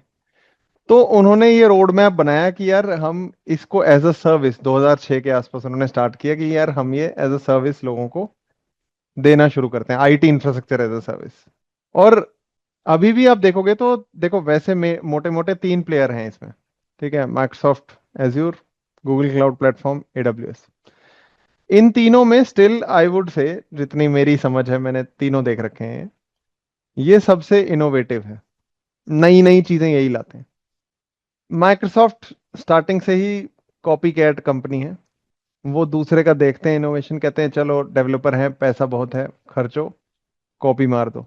कि किसी ने स्लैक बनाया था, तो उन्होंने कहा ये टीम्स बनाओ यार, टीम्स। और ऐसा एक जगह नहीं किया है माइक्रोसॉफ्ट ने, बहुत सारी जगहों पे किया है। तो इसीलिए माइक्रोसॉफ्ट एक बड़ी जबरदस्त कंपनी है ये। आर एंड डी में कोई खास खर्चा नहीं करते हैं, मतलब करते हैं बट वैसे नहीं। जो अगर पका पकाया माल किसी का दिख रहा है कि यार ये बढ़िया चला रहा है, ये कमा रहा है खूब, तो हम भी कर लेते हैं यही काम। That's the strategy of Microsoft, historically आप देख सकते हैं। जैसे इन्होंने इंटरनेट एक्सप्लोरर नहीं बनाया था, पता है आपको? अगर आप हिस्ट्री में जाके देखोगे, बहुत पहले एक कंपनी होती थी नेटस्केप नेविगेटर, ये उनका सॉफ्टवेयर होता था ब्राउजर का। वो पेड बेचते थे इसको। माइक्रोसॉफ्ट वालों ने खरीदने की कोशिश की वो कंपनी, वो बेची नहीं उसने। जब बेची नहीं, उन्होंने कहा अगले वर्जन ऑफ विंडोज से इंटरनेट एक्सप्लोरर फ्री में मिलेगा इसके अंदर। मतलब ऐसा नहीं है, इनकी रूट्स ही ऐसी हैं। ठीक है, पैदाइशी ही कंपनी ऐसी है। तो ये समझ में आ रहा है कि एडब्ल्यूएस इसमें स्टिल नया नया कुछ कुछ करते रहते हैं। अब क्या है कि honestly speaking, many times people have this question कि यार व्हाट अबाउट दीज टू। देखो ये ना, कई चीजों का एज अ इंजीनियर आपने अगर एडब्ल्यूएस में देख लिया ना, तो आपको एज्योर में देखते ही समझ में आ जाएगा कि यार बात यही है, इसको वो कह ये रहा है बस। या सेम जीसीपी में, मतलब जीसीपी वाले क्या करते हैं, ये इजी टू यूज यूआई बनाते रहते हैं। अब तो ये आपस में कॉपी मारते रहते हैं, जैसे ये यूआई इजी बनाते हैं तो एडब्ल्यूएस वाले कॉपी मार देते हैं उसको कि चलो ये हमारे भी ऐसा ही बना देते हैं। मतलब जैसे आप देखोगे भी, वैसे ही बता रहा हूँ। तो कुछ चीजों का बस रीब्रांडिंग है। आई am just showing you this, कि जैसे आप जब एडब्ल्यूएस में इंस्टेंस देख लोगे ना, तो आपको माइक्रोसॉफ्ट में वीएम समझ में आ जाएगा। यहाँ उसको समझ गए ना? मतलब ऐसा नहीं है कि वो टोटली अलग हो जाता है। ये S3 बोलते हैं, सिंपल स्टोरेज सर्विस, वो ब्लॉक ब्लॉब बोल रहा है, वो क्लाउड स्टोरेज बोल रहा है। तो ऐसा नहीं है कि ऑल टुगेदर वो बिल्कुल नया लाते हैं। वो काफी हद तक, अगर आप इसको देखने बैठोगे तो वो सिमिलर सिमिलर मिलता है। तो वंस यू अंडरस्टैंड एडब्ल्यूएस, ऐसा नहीं है कि आपको जैसे हम जब रीजन जोन डिस्कस करेंगे, तो आपको यहाँ पे भी रीजन जोन समझ में आ जाएंगे, यहाँ पे भी रीजन जोन समझ में आ जाएंगे। यूजर इंटरफेस इधर उधर होता है, तो मतलब ऐसा नहीं होता ना कि जैसे कोई एंड्रॉयड चलाना जानता हो तो बोले आईफोन बिल्कुल नहीं चलाना आता, या आईफोन चलाना जानता हो तो मेरे को जो समझ ही नहीं आ रहा इसमें टच कैसे करूं, ऐसा थोड़ी होगा। तो इन तीनों की अपनी अपनी इन अ वे मोनोपोली है इंडिविजुअल कुछ कुछ प्रोडक्ट्स में। तो because of that they are the king in their own domain. Okay. जैसे अगर आपको विंडोज से रिलेटेड चीजें चलानी हो, और आपको पता है विंडोज फंसी पड़ी है कई जगहों पे लोगों के साथ, राइट? जैसे कुछ चीजें होती है वो विंडोज सर्वर पे ही चलती हैं, तो वो विंडोज सर्वर पे ही चलनी है। वो जितने इजीली और जितना स्मूथ इंटीग्रेशन एज्योर के साथ होगा उसका, उतना इजी इंटीग्रेशन एडब्ल्यूएस जीसीपी वाले नहीं दे सकते आपको। सेम विद जीसीपी, जितना अच्छा इजी इंटीग्रेशन आपको गूगल मैप्स का ये दे सकते हैं, एंड्रॉयड का दे सकते हैं, उतना इजी ये नहीं दे सकते। तो all in all eventually you will explore all of them, but ऐसा नहीं होगा कि वो आपको बिल्कुल नया लगेगा, समझे? सबसे ज्यादा कॉम्प्लिकेटेड वर्डिंग्स तो एडब्ल्यूएस ने ही यूज की हुई है। So what is cloud computing? Cloud computing is on demand delivery of service via platform on the internet. कि जैसे सेट ऑफ सर्विसेज मिलती हैं, हम एडब्ल्यूएस के, एज्योर के, जीसीपी के यूजर इंटरफेस से इंटरेक्ट करते हैं एक। उन्होंने थोड़ा सा इसको इजी बनाने की कोशिश की है ताकि हमें इंफ्रास्ट्रक्चर के हर छोटी छोटी चीज के बारे में सोचना ना पड़े। एंड वो हमें सर्विसेज दे देते हैं। जितना ज्यादा हम सर्विसेज यूज करेंगे, उतना ज्यादा बिलिंग आएगी। मतलब जैसे सपोज करते हैं, हमें ये ट्रेनोनिक का प्लेटफॉर्म चलाने के लिए 2 सर्वर्स चलाने पड़ रहे हैं, वेब सर्वर्स, जिनसे आप पेज लोड कर रहे हो, या जिनसे आप ऐप में वो इमेजेस खोल रहे हो, या वीडियो सर्व कर रहे हो। अब अगर ज्यादा लोग स्ट्रीम करेंगे तो क्या होगा? आप लोड बढ़ेगा, ज्यादा सर्वर्स चलेंगे, ज्यादा सर्वर्स चलेंगे तो बिलिंग बढ़ेगी। फिर लोग बोल रहे थे नहीं मुझे अनलिमिटेड एक्सेस चाहिए वीडियो लेक्चर्स का। इनफैक्ट देखोगे तो क्लाउड कंपनियों ने एक काम क्या किया है खराब, मतलब ओवरऑल ही पूरी दुनिया के लिए कर दिया है ये जितना आपको सारे बिजनेस अब सब्सक्रिप्शन सब्सक्रिप्शन पे दिखते हैं ना, सब्सक्रिप्शन के लिए, समझ आ रही क्यों?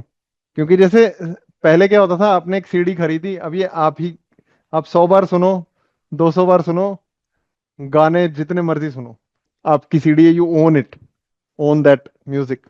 अब वो आ रहा है सर्वर से, सर्वर जितना ज्यादा देर चलाएंगे, बिलिंग चलती रहेगी। तो इसीलिए वो कहते हैं 99 रुपीज मंथ का प्लान ले लो, जितनी देर, यू डोंट ओन एनीथिंग, जब तक आप गाने सुन रहे हो सुनो, या जब तक आप मूवी देख रहे हो देखो, this is all thanks to cloud. ये बीमारी हर जगह इस वजह से फैल गई है। तो जैसे बिजली विभाग अनलिमिटेड बिजली नहीं दे सकता है, वैसे ही अब आपको अनलिमिटेड इसलिए नहीं मिल सकता वो चीजें। ये वाला एग्जांपल मैं ऐसे पहले देता था, I don't give it now. अब तो 2000 का नोट भी बंद हो गया कि एक है कि हमें कैलकुलेटर चाहिए तो हम खरीद के ले आए, ओके। दूसरा है हम कैलकुलेटर किराए पे ले आते हैं। नाउ आई नो कैलकुलेटर इतनी महंगी चीज नहीं है, बट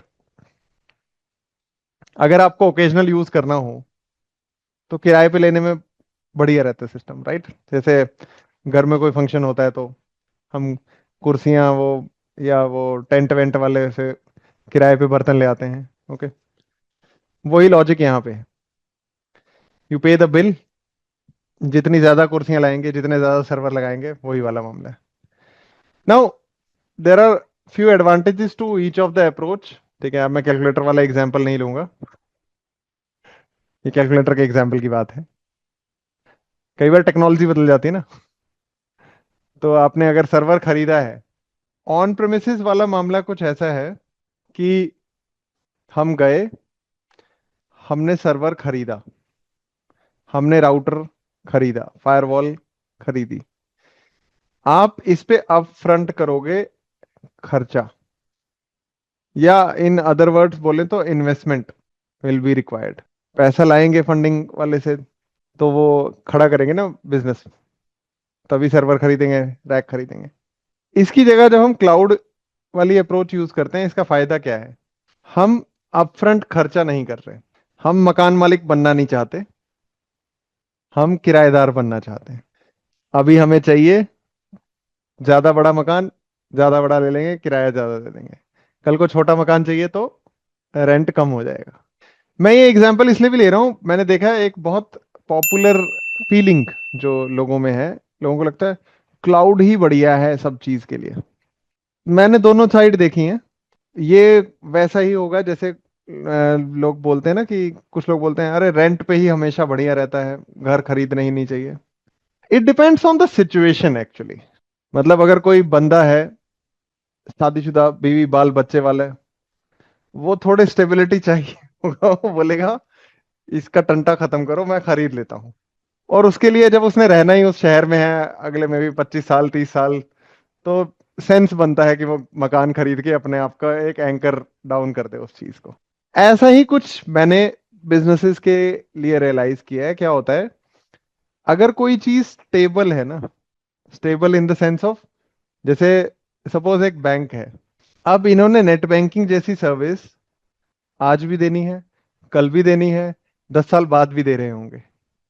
तो कई बार ये इनके लिए क्लाउड पे जाना सेंस नहीं बनता। ये कहते हैं अरे अपना डेटा सेंटर है, बढ़िया चलेगा, हम खर्चा करने को तैयार हैं, हम मकान मालिक बनेंगे, हम किराएदार नहीं बनेंगे। जहां कहाँ के लिए क्लाउड बहुत ज्यादा अच्छा रहता है, wherever you are trying to do some kind of experimentation, there this is the best thing. Why? जैसे फ्रेशर कई बार किसी शहर में पहुंचता है, एंड देन दे रियलाइज कि नहीं यहाँ का खाना पानी सूट नहीं कर रहा है, मेरे को तो जाना है बैंगलोर छोड़ के किसी और शहर, या मुझे चेन्नई जाना है, या मुझे पुणे आना है। तो at that time renting is very good, you are not tied down to it, you can quit it any day, okay. वैसा ही मामला क्लाउड वर्सेस ऑन प्रेमिसेस का है। मतलब people will not say this most of the time, but I have also seen reverse migration happening. Reverse migration मतलब they are ditching cloud and saying भाई कहाँ चलो, ऑन प्रेम चलते हैं, बहुत बिल आता है यहाँ। सो हर चीज के फायदे नुकसान हैं। जैसे कैलकुलेटर आपको अगर कभी कभार ही चाहिए तो ठीक है किराए पे ले आओ, बट सपोज आपके दुकान के गल्ले के साथ साथ आपको कैलकुलेटर रोज ही चाहिए वहीं पे एडिशन के लिए, तो रोज के 2 रुपए किराया देना सेंस नहीं बनता उसका।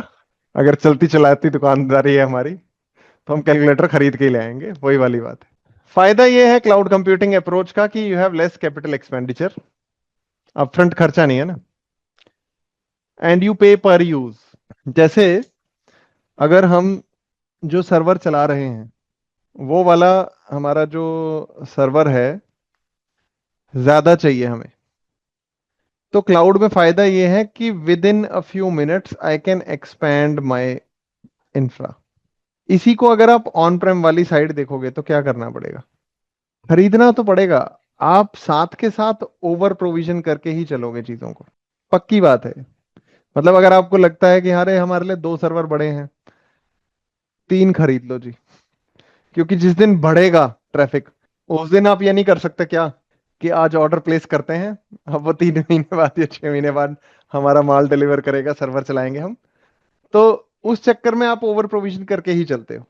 एक्चुअली क्लाउड आपका ना ऑपरेशनल एक्सपेंस बढ़ाता है। ऑन प्रेमिसेस वाला मामला आपका कैपिटल एक्सपेंडिचर बढ़ाता है, क्योंकि आप अपफ्रंट इन्वेस्टमेंट कर रहे हो उस प्लांट मशीनरी में जैसे करते हैं वैसे सर्वर्स में। बट एक चक्कर ये भी है क्लाउड का, इस चक्कर में कंपनियां फिर बाद में प्रॉफिटेबल ही नहीं हो पाती हैं। आदत पड़ गई होती है ना, ये बिल ही भरते रहेंगे हम।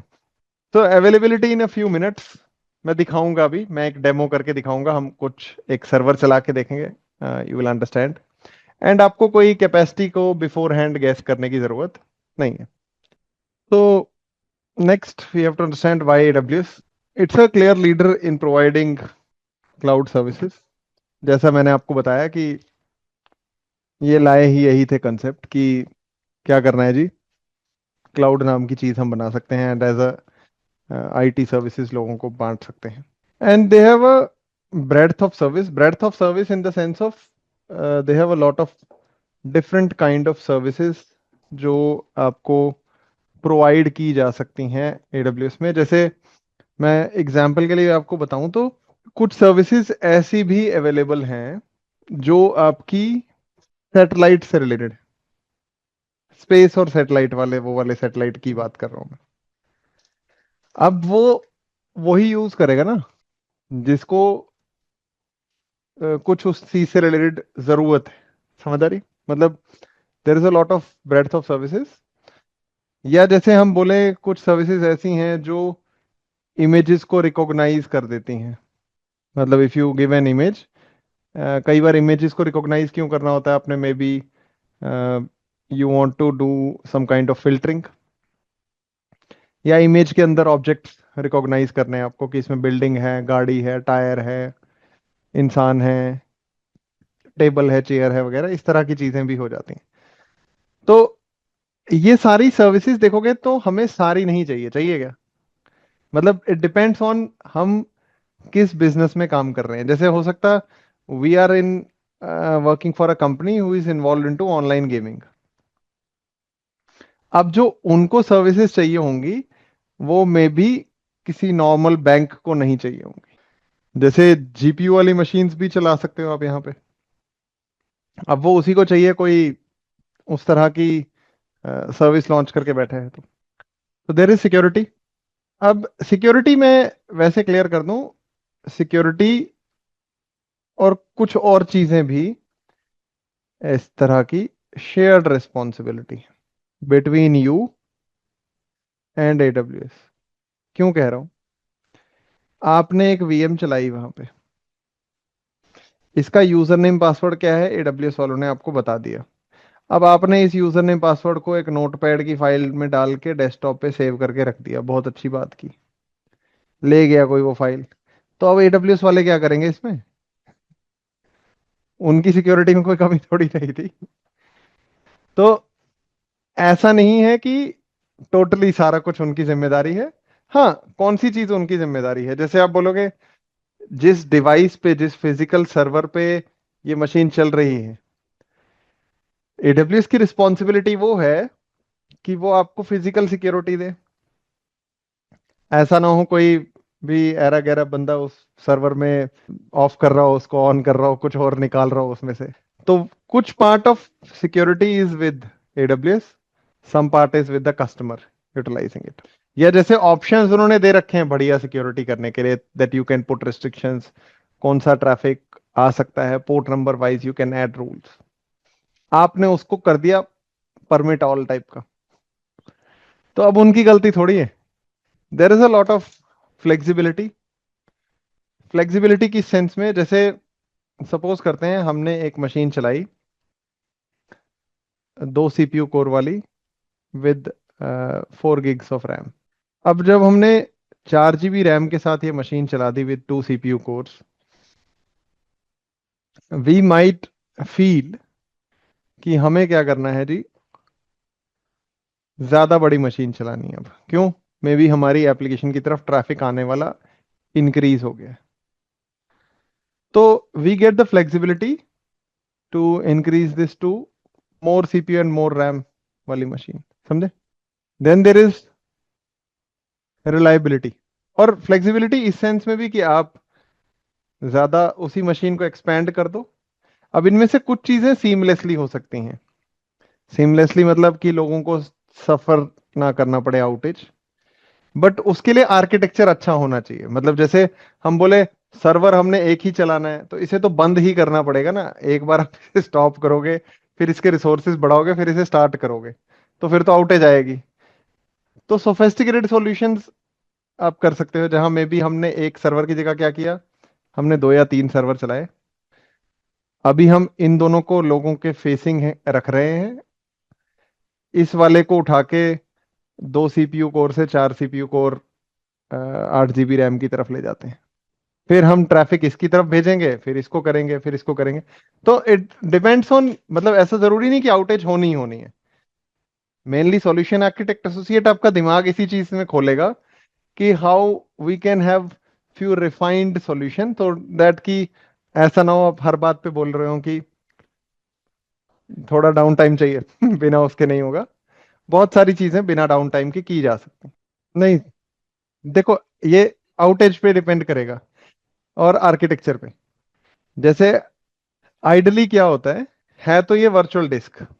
मतलब जैसे आप स्टोरेज की बात कर रहे हो, तो मान लो हमने इसको स्टोरेज के लिए दे रखी है 100 GB की स्टोरेज। अब हमें इसको 200 करना है, तो can we do it? Preferably जब हमें करना होता है ये in a Windows operating system, it is recommended कि ऑफ करो, बढ़ाओ, हाँ, रिबूट इट वंस। तो आपको उसकी भी देखनी पड़ेगी ना, जो एप्लीकेशन आप उस पर रन कर रहे हो, जो ऑपरेटिंग सिस्टम रन कर रहे हो, उनकी बेस्ट प्रैक्टिसेस क्या है। बट वो तो इन द मीन टाइम ऐसे किया जा सकता है ना कि जैसे मे बी आपको 3 सर्वर्स की जरूरत ऐसे नहीं पड़ती, नॉर्मली 2 ही सर्वर्स की जरूरत पड़ती है। थोड़ी देर के लिए तो बिल ज्यादा दे ही सकते हैं ना। क्यों बिजनेस सफर कराना, देन बिलिंग बढ़ने दो थोड़ी देर। और फ्लेक्सिबिलिटी ये वाली भी है कि जैसे मैं ऑटो स्केलिंग की बात कर रहा था, दैट हम 4 मशीन चला के बैठे हैं, हमें 6 चलानी है ऑटोमेटेड वे में। ये मैं प्रैक्टिकल करके दिखाऊंगा आपको। हम जबरदस्ती बढ़ाएंगे, उसकी जान निकालेंगे, तो वो 2 मशीन चल रही होंगी, 3 हो जाएंगी, 4 हो जाएंगी। तो that is also flexibility. Reliability है, जैसे again it depends on what options you are utilising from them. जैसे मैं S3 की बात कर रहा था अभी पीछे, कि आप जो फाइल्स उसमें स्टोर करते हो, चाहे वो ऑडियो हो, वीडियो हो, अब वो क्या करते हैं, वो आपको इसमें 99.99% अप टाइम का वो देते हैं, SLA। दैट मीन्स कि बहुत कम चांसेस है ना कि हमारी फाइल लूज हो जाएगी। इजी टू यूज, ट्रेनिंग तो लेनी पड़ेगी, ठीक है।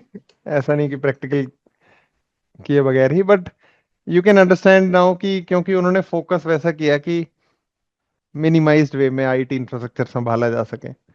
बट देखो, धीरे धीरे क्या हो गया है, जितनी वो फीचर्स डालते जाते हैं ना, उतना ये कॉम्प्लिकेट होता जा रहा है। मतलब जितना इजी टू यूज ये पहले था with less features, when you have to make things easy to use you will have to provide less features. The more features you provide, automatically complex तो होगा ही होगा। अवेलेबिलिटी है बहुत। मैं दिखाता हूं आपको what I mean by this. जैसे अगर हम सर्च करें AWS ग्लोबल इंफ्रा, तो यहाँ आप क्या देख रहे हो, इन्होंने वर्ल्ड वाइड बहुत सारी जगहों पे अपने डेटा सेंटर्स खोल रखे हैं। इसको ये रीजन कहते हैं। जैसे region wise they have region in Mumbai, they have region in Hyderabad. तो जैसे हम बोलें कि मुझे एक मशीन चलानी है, तो जब मैं वो मशीन चला रहा हूँगा, एक ड्रॉप डाउन मेनू में ऊपर की तरफ, यहाँ पे मैं दिखाऊंगा अभी थोड़ी देर में, वहां आपको ऑप्शन मिलेगा कि कहाँ चलानी है, मुंबई में, हैदराबाद में। जैसे अगर हमारे कस्टमर्स हैं ऑस्ट्रेलिया में, जरूरी नहीं है कि हमें हम बैठे इंडिया में हैं तो हम सर्व ऑस्ट्रेलियन कस्टमर्स को नहीं कर सकते। लेट्स से हमारा प्रोडक्ट फोकस्ड ही उनकी तरफ है, वो इंडिया में जरूरत ही नहीं होती लोगों को, तो no problem, we can build that product. But does it make sense to run that thing in Mumbai then? नहीं। ये तो अननेसेसरी डिले कॉज करवाने वाली बात हो जाएगी ना, कि वो ऑल द वे समंदर पार करके यहाँ तक सर्वर तक आ रहे हैं, फिर फैच कर रहे हैं डेटा वगैरह।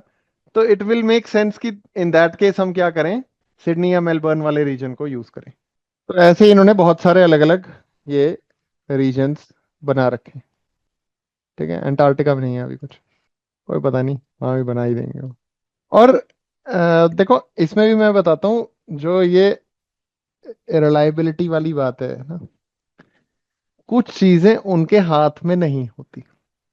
जैसे कोई नेचुरल क्लैमिटी आई, अब तो आउटेज आएगी आएगी ना, अब उसमें वो क्या कर लेंगे।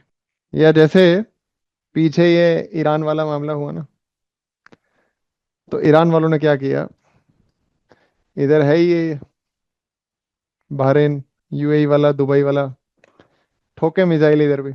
तो जब मिसाइल इधर गिरे, तो उसके बाद अब आप बोलोगे नहीं मेरे को रिलायबिलिटी चाहिए, सर्वर तो चलना ही चाहिए था मेरा, ऐसे थोड़ी होगा। फिर तो बैठ ही जाएगा मामला। तो आप अगर, आई एम नॉट श्योर, आपने जस्ट कुछ कीवर्ड्स सर्च करके आपको दिखाता हूँ। War in Iran damages multiple AWS data centres, AWS centres hit in. फिर लोग कह रहे थे अब एडब्ल्यूएस वालों के पास नई ओपनिंग्स निकलेगी। ओपनिंग क्या है? Missile defines specialist. वैसे मजाक में कह रहे थे, बट कोई बड़ी बात नहीं है, जितना खर्चा करके ये बैठे हैं ना, देखो बिलियंस ऑफ डॉलर्स तो खर्च के बैठे ही है। अब ऐसे में कोई बंदा बोले भैया ऐसा करो, एक S-400 भी लगा। तो कुड भी। तो ये तो यहाँ भी खोल रहे हैं, इधर भी है, ऐसा नहीं है कि आप बोलोगे। तो जब यहाँ हुआ था ना, I know few people who work for AWS and they were like shifting workloads towards Mumbai then, कि वो माइग्रेशन कर दो भैया, इधर चला दो फिलहाल। क्योंकि मैं बताता हूँ इससे इशू क्या था, you can understand how much we have become dependent on these things. कई जो एयरलाइंस वगैरह के फ्लाइट के वो वाले थे ना, मतलब सर्वर्स एंड ऑल, जिससे ये वाली फ्लाइट कहाँ, यहाँ कम्युनिकेशन डेटा स्टोर कर रहे हैं, वो सब इधर चल रहा था। भाई पता नहीं अब कहाँ है। So they have a lot of regions and availability zones. लगभग काफी वर्ल्ड वाइड बड़ा नेटवर्क इनका है। ये नॉर्थ अमेरिका की है, south America, Europe, middle east. Africa में अभी थोड़ा वो है, कमी। बट ये ना वैसे होता है, जैसे जैसे इकोनॉमिक एक्टिविटी बढ़ती जाती है तो खोलते रहते हैं नया। फाइन। अब रीजन आपको समझ में आ गया होगा कि जोग्राफिक लोकेशन क्या है मेरे, जहाँ पे वो मशीन चलाएंगे। अवेलेबिलिटी जोन क्या है, मैं आपको वो थोड़ा सा समझाता हूँ। रीजन एक बड़ी चीज है। जैसे सपोज हमने एक मुंबई का रीजन बनाया हुआ है, अब within the Mumbai region भी आपके पास थोड़ी सी फ्लेक्सिबिलिटी रहे फॉर फॉल्ट टॉलरेंस। उन्होंने क्या किया हुआ है, इसके अंदर मल्टीपल अवेलेबिलिटी जोन्स बना रखे हैं। इसको शॉर्ट में हम एजी कहते हैं। इसका पर्पस क्या है, जैसे अगर हमने यहाँ एक एजी बनाया हुआ है, यहाँ एक एजी बनाया हुआ है, और यहाँ भी एक एजी बनाया हुआ है। हम जब सर्वर चलाते हैं एक अपना मशीन EC2 की, वो किसी एक एजी में चलती है जाके। जैसे मान लो ये मशीन हमने एक चलाई, लिनक्स की मशीन। अब क्योंकि मैंने कहा कि कुछ चीजें उनके कंट्रोल के भी बियॉन्ड है, जिसका बड़ा एग्जांपल हमने मिसाइल दे दिया कुछ चीजों को तो लेके वो देखते हैं, जैसे अर्थक्वेक के कौन से जोन में आता है, विल अवॉइड दैट। जहाँ फ्लड्स आते हो वो वाली लैंड अवॉइड की जाती है वगैरह, इस तरह की चीजें। बट देन मान लो हम अगर सारा कुछ यहीं चला के बैठे हैं इसी एजी में, और इसी एजी में कुछ हो गया, AZ doesn't mean one data centre, it could be more than one data centre. ये एग्जैक्ट रिवील नहीं करते हैं उसको। बट मेन फायदा क्या है, जैसे मान लो हम 3 सर्वर्स चला ही रहे हैं, इट मेक सेंस कि मैं उनमें से एक इस एजी में चलाऊं, दूसरा इस एजी में, और तीसरा इस एजी में। फायदा क्या होगा इसका, ये इनके बीच का डिस्टेंस ना मीनिंगफुल सेपरेशन वाला होता है। मतलब ऐसे ये अगल बगल में बिल्डिंगें नहीं होती हैं, कई बार तो 50 किलोमीटर का भी डिस्टेंस होता है। क्योंकि वेन दे से Mumbai, that doesn't mean even कि भैया उधर ही सीधा अंधेरी में डेटा सेंटर खोल के बैठे कहीं हो, या कहीं पॉश लोकेलिटी में बिल्कुल हार्ट ऑफ मुंबई में खोल के बैठे हैं। ऐसा नहीं है नरीमन पॉइंट पे खोला है जी। मुंबई जब वो बोल रहे हैं, वो ये बोल रहे हैं कि इसके इर्द गिर्द वाली बात।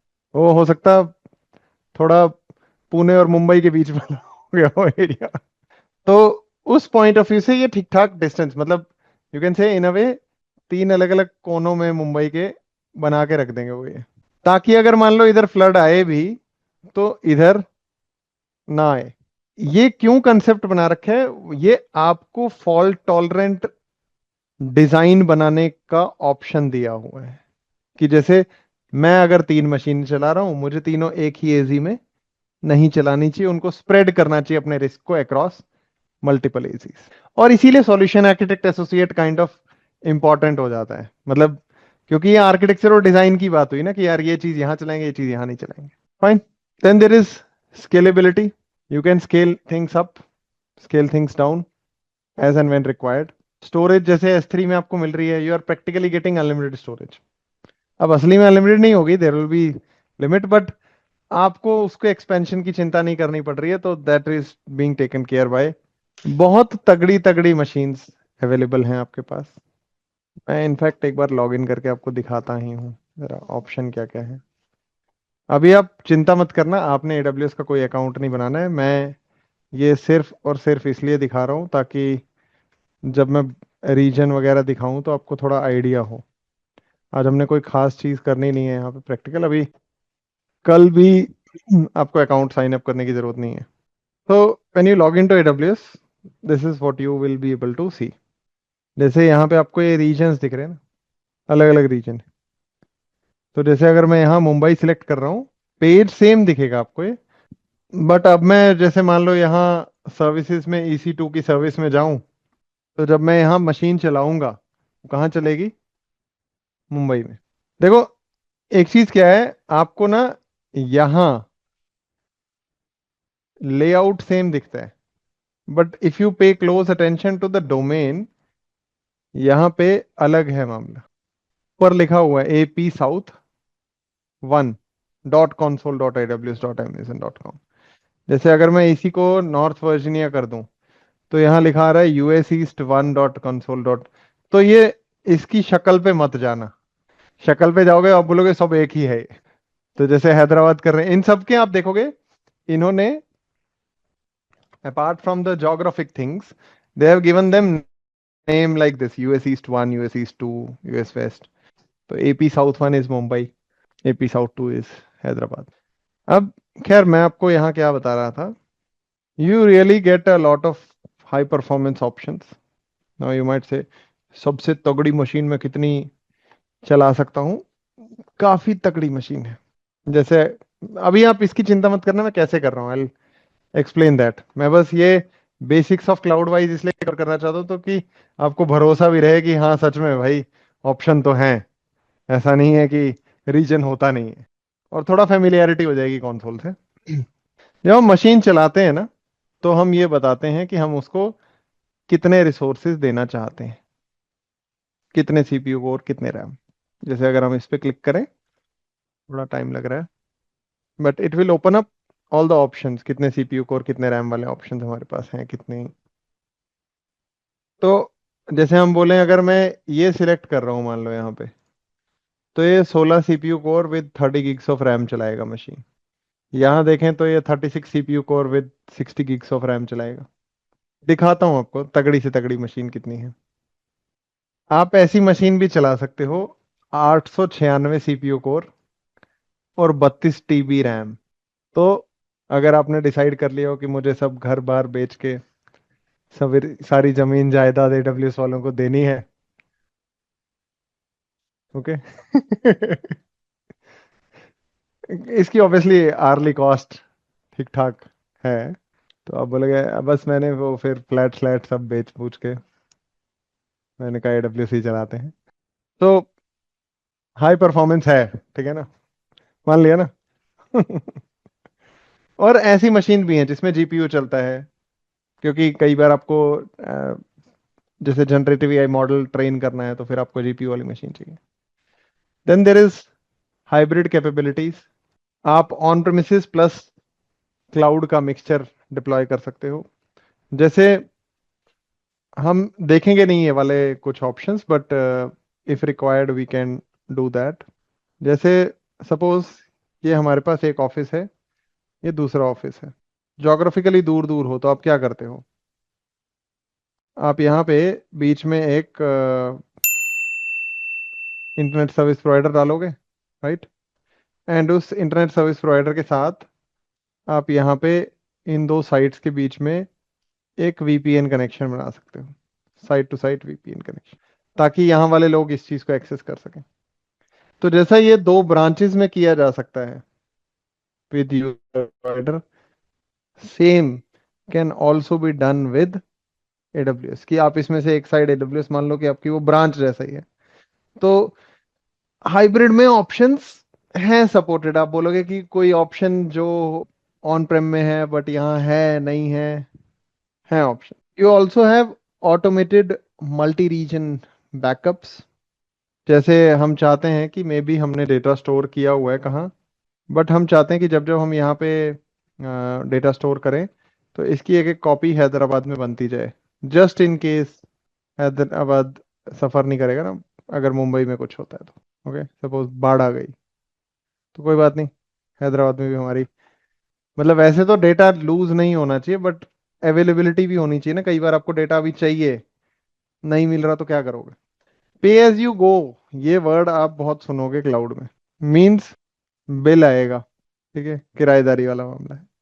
जितना ज्यादा यूज करोगे उतना ज्यादा बिल आएगा, जितना कम यूज करोगे उतना कम बिल आएगा। एक क्वेश्चन ये भी होता है लोगों का जनरली डे वन की, यार प्रैक्टिकल्स का क्या, मैं प्रैक्टिकल कैसे करूंगा, आप प्रैक्टिकल कैसे करोगे? आप अपने अकाउंट पे प्रैक्टिकल करोगे, मैं मेरे अकाउंट पे प्रैक्टिकल करूंगा। आप अपने बिल के लिए जिम्मेदार हो, मैं अपने बिल के लिए जिम्मेदार हूँ। If you follow all the things that I do, तो आपका कोई खास बिल नहीं आना चाहिए। वैसे आप जब fresh AWS account sign up करोगे आपको $100 क्रेडिट्स में मिलेंगे। इस ट्रेनिंग के लिए $100 नहीं लगने चाहिए आपके। जैसे आप मेरे भी केस में देखोगे, मेरा करंट मंथ का कॉस्ट $1 नहीं है, जबकि मैं आपसे ज्यादा ही प्रैक्टिकल करूंगा, क्योंकि मेरे को अपने भी कुछ कुछ चीजें नहीं जो मैं लर्निंग कर रहा होता हूँ कुछ तो ट्राई कर लेता हूँ, या आपकी क्लास में कुछ सिखाया किसी और क्लास में सिखाया, तो एटलीस्ट जितना आप करने वाले हो उतना तो मैं पक्का ही करूंगा। तो अगर हद से हद आप कॉमनली देखोगे तो $1 का बिल आ जाएगा, ₹100 महीने का। इतना तो आप अफोर्ड कर पाने चाहिए, ठीक है। जस्ट इन केस क्रेडिट्स खत्म हो गए तो उसके बाद की बात है ये। कभी कभार ऐसा होता है कि कुछ कुछ काम में मेरे से भी कुछ चीजें गलत हो जाती हैं। वैसे मैं बेस्ट प्रैक्टिसेस आपको सारी बताता चलूंगा कि भाई ये करना, हम क्या करेंगे, मोटा मोटा प्रैक्टिकल कुछ इस तरीके से करेंगे। I will explain to you कि ये ऐसे ऐसे वर्क करता है, फिर मैं लैब करके दिखाऊंगा। उसके बाद मैं क्लीन अप वाला पार्ट दिखाऊंगा आपको, कि हाउ टू एंश्योर कि we don't get any bill और we get very minimal bill. ऐसा ना हो कि आप ये वाले पार्ट से पहले ही रिकॉर्डिंग बंद कर दो। कि बहुत देख लियो, प्रैक्टिकल हो गया, डन। चीजें ऑन छोड़ोगे तो ऑब्वियसली बिल आएगा। ओके, तो थोड़ा सा ध्यान रखना है जब आप प्रैक्टिकल करने बैठो। Preferably do the practicals when you are in a distraction free environment, ताकि ऑन ना छूटे चीजें। एंड स्टिल मेरे से भी हो जाता है कभी कभार ऐसा, बट अगर आप मेरी सारी बताई हुई इंस्ट्रक्शंस फॉलो करोगे तो आपका बिल नहीं आना चाहिए कुछ खास, ठीक है। हाँ, we are Indians, proudly cheap people. Proud वाले वे में, ठीक है, ऐसे नहीं कि मतलब एकदम किफायती वाले वे में चीप बोल रहा हूँ, ठीक है। Cheap not in like derogatory way, है कि नहीं है, ठीक है ना। मैंने देखा है यहाँ पे हमारे यहाँ BMW वाला भी कई बार डी मार्ट आ रहा होता है। है ना। कि कोई ऑडी लेके डी मार्ट में। ठीक है तो हाँ, हाँ तो मेरा पर्सनली ऐसा मानना है कि वी आर किफायती पीपल, ठीक है, बाय डिफॉल्ट। वो एक्सेप्शन हो जाता है, कोई कोई अंग्रेज हो जाता है हमारे में। तो मैं उसी माइंडसेट से आपको बताऊंगा कि हम बेजोस को और अमीर ना होने दें। तो पे एज यू गो प्राइसिंग है। बेनिफिट्स क्या हैं? You get strongest security, you have highest availability and reliability. Availability, क्योंकि कई चीज़ों की आपको SLA 99.99% दिया हुआ है। Then you get very fast performance. मतलब मैंने वर्चुअल मशीन्स, सेम मशीन, लगभग सिमिलर रिसोर्सेज के साथ एज्योर में, AWS में, GCP में, तीनों में चला के देखा है। टिपिकली AWS ज़्यादा रिस्पॉन्सिव होती है। इवन कई चीज़ों का तो मेरे को लगता है पता नहीं कैसे करते हैं। मैंने ऐसा भी देखा है यहाँ पे, एक CPU कोर 1 GB रैम में विंडोज़ की मशीन चला के दे देते हो। How, I don't know. चला के दिखाऊंगा मैं आपको। मतलब इट फील्स मैजिकल भैया। How, how did it work? And they have the largest and most flexible global footprint. वो आप वर्ल्ड मैप देख के समझ गए होंगे। ये तो खैर पुराना है, तब हैदराबाद नहीं खुला था। ओके, ये वाला इमेज पुराना है, तब वो इस तरीके से फ्लैट वाले स्ट्रक्चर में दिखाते थे। What is a region? समझ गए? रीजन इज जहां पे उन्होंने वर्ल्ड वाइड आपके लिए होस्ट करी हुई हैं चीजें। And these locations are composed of AWS regions, availability zones, local zone. And हर एक AWS रीजन जो है वो क्या है? एक सेपरेट जोग्राफिक एरिया है। Each AWS region is designed to be isolated from other AWS regions.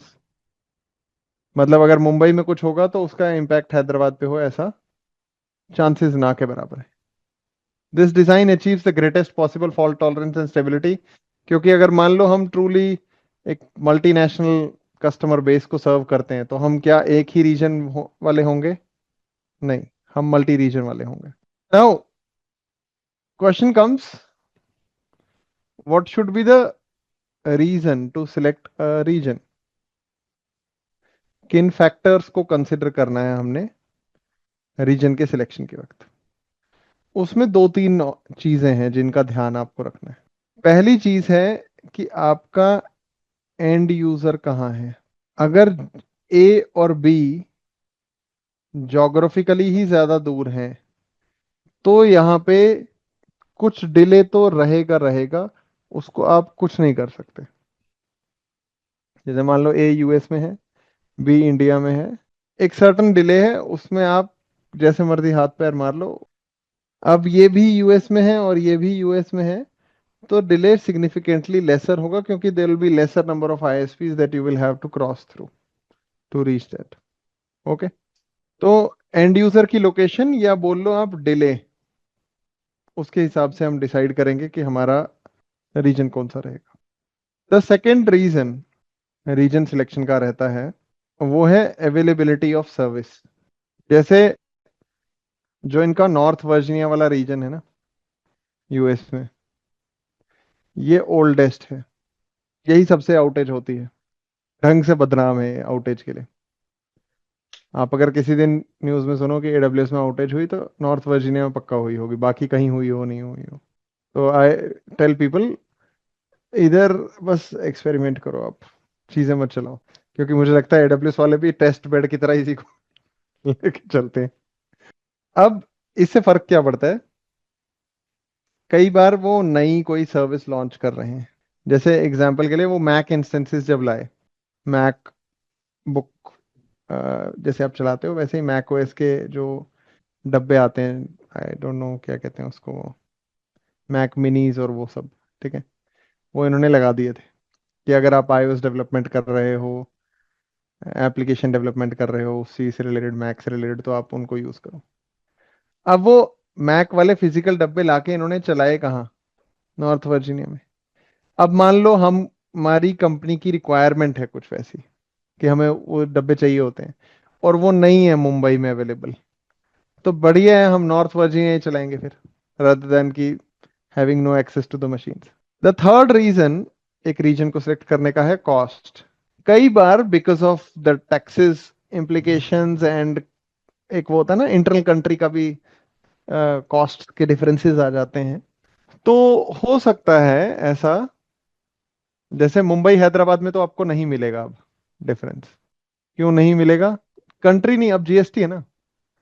तो सेम कंट्री में आप पेट्रोल देखो ना, फर्क है ना। बट आईटी सर्विसेज का नहीं है मामला।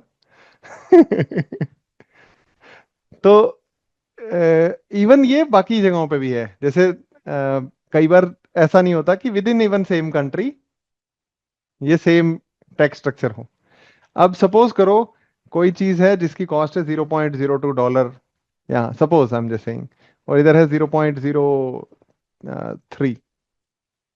तो ऐसे में भी अगर आपको उतना कोई खास फर्क नहीं पड़ता, यू माइट से इधर ही चलाओ यार, थोड़ा तो बचेगा। तो this could be another reason why we sometimes select one region, although जो मेजर रीजन है वो डिले वगैरह वाले फैक्टर्स ज्यादा है, अवेलेबिलिटी ऑफ ये दिस इज द, इसमें तो चीज तो मिल रही है ना आपको, बस खर्चा चलो थोड़ा ज्यादा ही सही। एक मेजर चीज जो मैंने देखी है ना, क्या होता है, इंजीनियर को कोई फर्क नहीं पड़ता। इंजीनियर लाइक, अरे कोई नहीं, मेरे को तो इंक्रीमेंट बढ़िया नहीं दिया इनका, मैं क्यों पैसा बचाऊं। Some of them are like this. तो ये वो वाला फैक्टर है, समझ गए ना। इंजीनियर डिस्क्रेशनरी भी फैक्टर है ये। These are the reasons why you should keep your engineer happy. कि उसको फीलिंग लाए, उसको गिल्ट आए कि यार नहीं नहीं यार, कंपनी का पैसा बचाना है। ठीक है, ये जनहित में मैनेजरों को बतानी है बातें, ताकि वो अपने मैनेजरों को बता सके। अवेलेबिलिटी जोन, जैसे मैंने कहा, रीजन एक बड़ी चीज है। उस रीजन के अंदर मल्टीपल अवेलेबिलिटी जोन होते हैं। हम अवेलेबिलिटी जोन के अंदर असल में मशीन चलाते हैं। हम कहने को बोल देते हैं कि मुंबई में चलाया, बट मुंबई में किसी अवेलेबिलिटी जोन के अंदर ही चलाया होगा। ये किस लिए रखा है? फॉल्ट टॉलरेंस के लिए, ताकि फॉल्ट टॉलरेंस आपके कंट्रोल में रहे। तो हर एक रीजन का एक नाम रखा हुआ है, जैसे नॉर्थ वर्जीनिया का नाम है यूएस ईस्ट 1। दिस मीन्स ये नॉर्थ वर्जीनिया है। अब जो उसमें एजी होंगे उनको ना लेटर से रिप्रेजेंट किया होगा। जैसे नॉर्थ वर्जीनिया में 6 एजी हैं, तो एक यूएस ईस्ट 1 ए है, बी है, सी है, डी है, ई है, एफ है। मिनिमम आप मान के चलो किसी एक रीजन में आपको एटलीस्ट 3 एजी तो पक्का मिलेंगे, नए से नए में। बट ज्यादा भी हो सकते हैं, डिपेंड्स ऑन कैसी रिक्वायरमेंट। एक और चीज जो यहीं पे AWS ग्लोबल इंफ्रास्ट्रक्चर से रिलेटेड आ जाती है, वो है एज लोकेशन। एज लोकेशन क्या है? जैसे अगर हम इंडिया के पॉइंट ऑफ व्यू से ही सोचें, एक मिनट के लिए इधर चलते हैं वापस। सपोज मैंने कुछ होस्ट किया हुआ है, कहाँ होस्ट किया हुआ है? मुंबई में। ओके।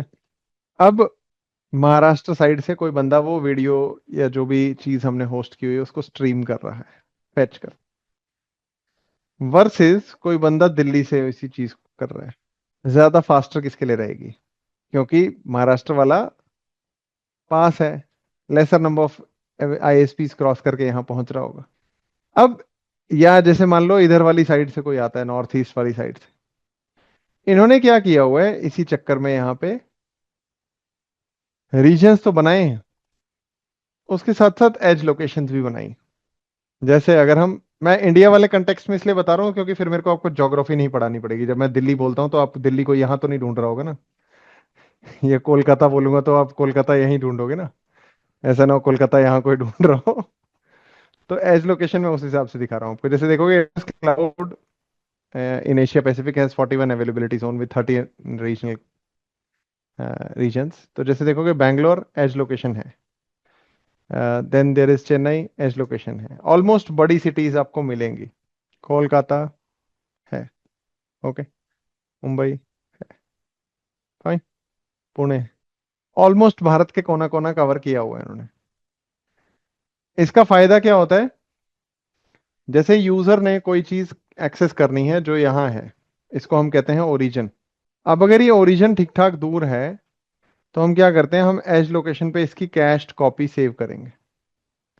जैसे मान लो मुंबई में है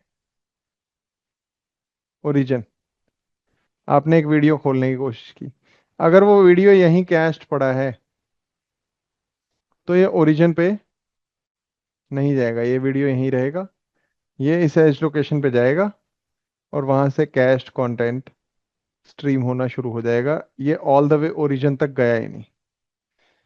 मतलब जैसे सपोज इंडियन कंटेक्स्ट में कोई पंजाब साइड से खोल रहा है, हिमाचल साइड से खोल रहा है, वो दिल्ली तक ही आएगा, वो मुंबई तक आ ही नहीं रहा। तो ऑब्वियसली एप्लीकेशन ज्यादा रिस्पॉन्सिव रहेगी। बट ये सब ना कॉन्फ़िगरेशन वाइज करना पड़ता है, अपने आप नहीं होता है। ऐसे नहीं, क्योंकि कई बेनिफिट्स लोगों को लगता है क्लाउड अपने आप नहीं मिलेंगे, इंजीनियर कॉन्फ़िगर भी करना चाहिए उसको, तभी मिलेगा। बहुत सारी एडब्ल्यूएस सर्विसेज हैं रियली में, बहुत ही सारी। डिस्क्लेमर, मैं आपको सारी नहीं बताऊंगा, सारी मुझे भी नहीं आती हैं, सारी किसी को नहीं आती। कोई बोल रहा है सारी आती हैं, झूठ बोल रहा है वो। ओके, ऐसे धोखेबाज लोग क्यों नहीं आएंगी आपको भी सारी? क्योंकि अलग अलग बिजनेस के यूज केस अलग अलग हैं, उसके हिसाब से आप इसको देखोगे। जैसे एग्जाम्पल के लिए आप देखोगे, यहाँ पे ब्लॉकचेन से रिलेटेड भी सर्विस है। अब अगर मान लो कोई क्रिप्टो करेंसी या कुछ उस तरह का ब्लॉकचेन का इम्प्लीमेंटेशन कर रहा हो, वो उसको ये काम की है, हम जब तक उस किसी कंपनी में पहुंचे नहीं तो हम क्या ही करेंगे इसको देख के।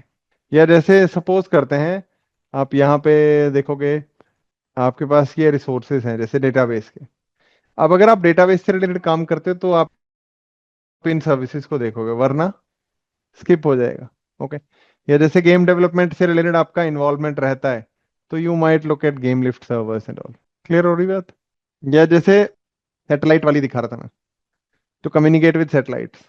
अब अगर मान लो हमारी कंपनी का कुछ है ऐसा लेना देना, तो फिर हम करेंगे इसको, देखेंगे, वरना क्यों ही पंगा लेना है। जैसे एग्जाम्पल के लिए एक और चीज दिखाता हूँ आपको। जैसे ये है अमेजन रिकॉग्निशन।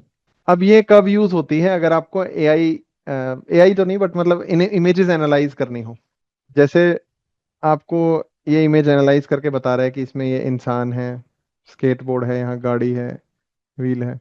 या फेशियल एनालिसिस करना हो आपने, ये नया आया है फेस लाइवनेस चेक करने वाला। अब एआई आ गया ना। जैसे जब आप घर बैठे केवाईसी करते थे, मुझे लगता है आगे वो बंद हो जाएगा मामला। समझ रहे हो क्यों? वो भाई पहले बंदा बुलाओ, है भी असली में कि नहीं है। ऐसे हमें लग रहा हो कैमरे में हाँ है, पर असली में नहीं हो। तो इसी चक्कर में आप यहाँ सारी की सारी सर्विसेज नहीं देखोगे। और एक सर्विस भी पूरी नहीं देखोगे, मैं ये भी क्लियर कर दूं। क्यों कह रहा हूं again, let me show you. इनमें से कुछ कुछ सर्विसेज की अगर मैं अल्टीमेट यूजर गाइड खोल के दिखाऊं आपको, जैसे अगर हम बोलें, मान लो EC2 की यूजर गाइड खोलता हूं मैं। EC2 user guide is like a PDF document which includes all the explanation and best practices and working related things for EC2। तो अगर हम इसी की बात करें खाली, EC2 की यूजर गाइड, तो ये ज्यादा नहीं, मात्र 3,000, ये लगभग 4,000 पेज भी बोलेंगे तो बुरा नहीं होगा मेरे ख्याल से। आप में से कोई बुरा नहीं मानना चाहिए इतना इसका।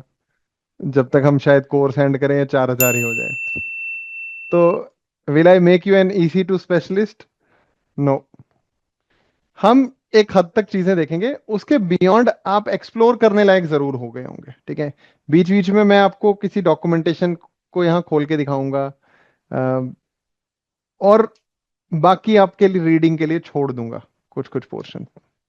और ऐसा नहीं है, इतनी ही है कहानी। अब इसी की विंडोज मशीन अगर EC2 चलानी हो, उसकी यूजर गाइड अलग है। ये इसमें विंडोज से रिलेटेड चीजें बताई हैं। ऐसे ही आप बोलोगे कि नहीं जी मेरे को तो और चीजें करनी है, तो देख रहे हो ना,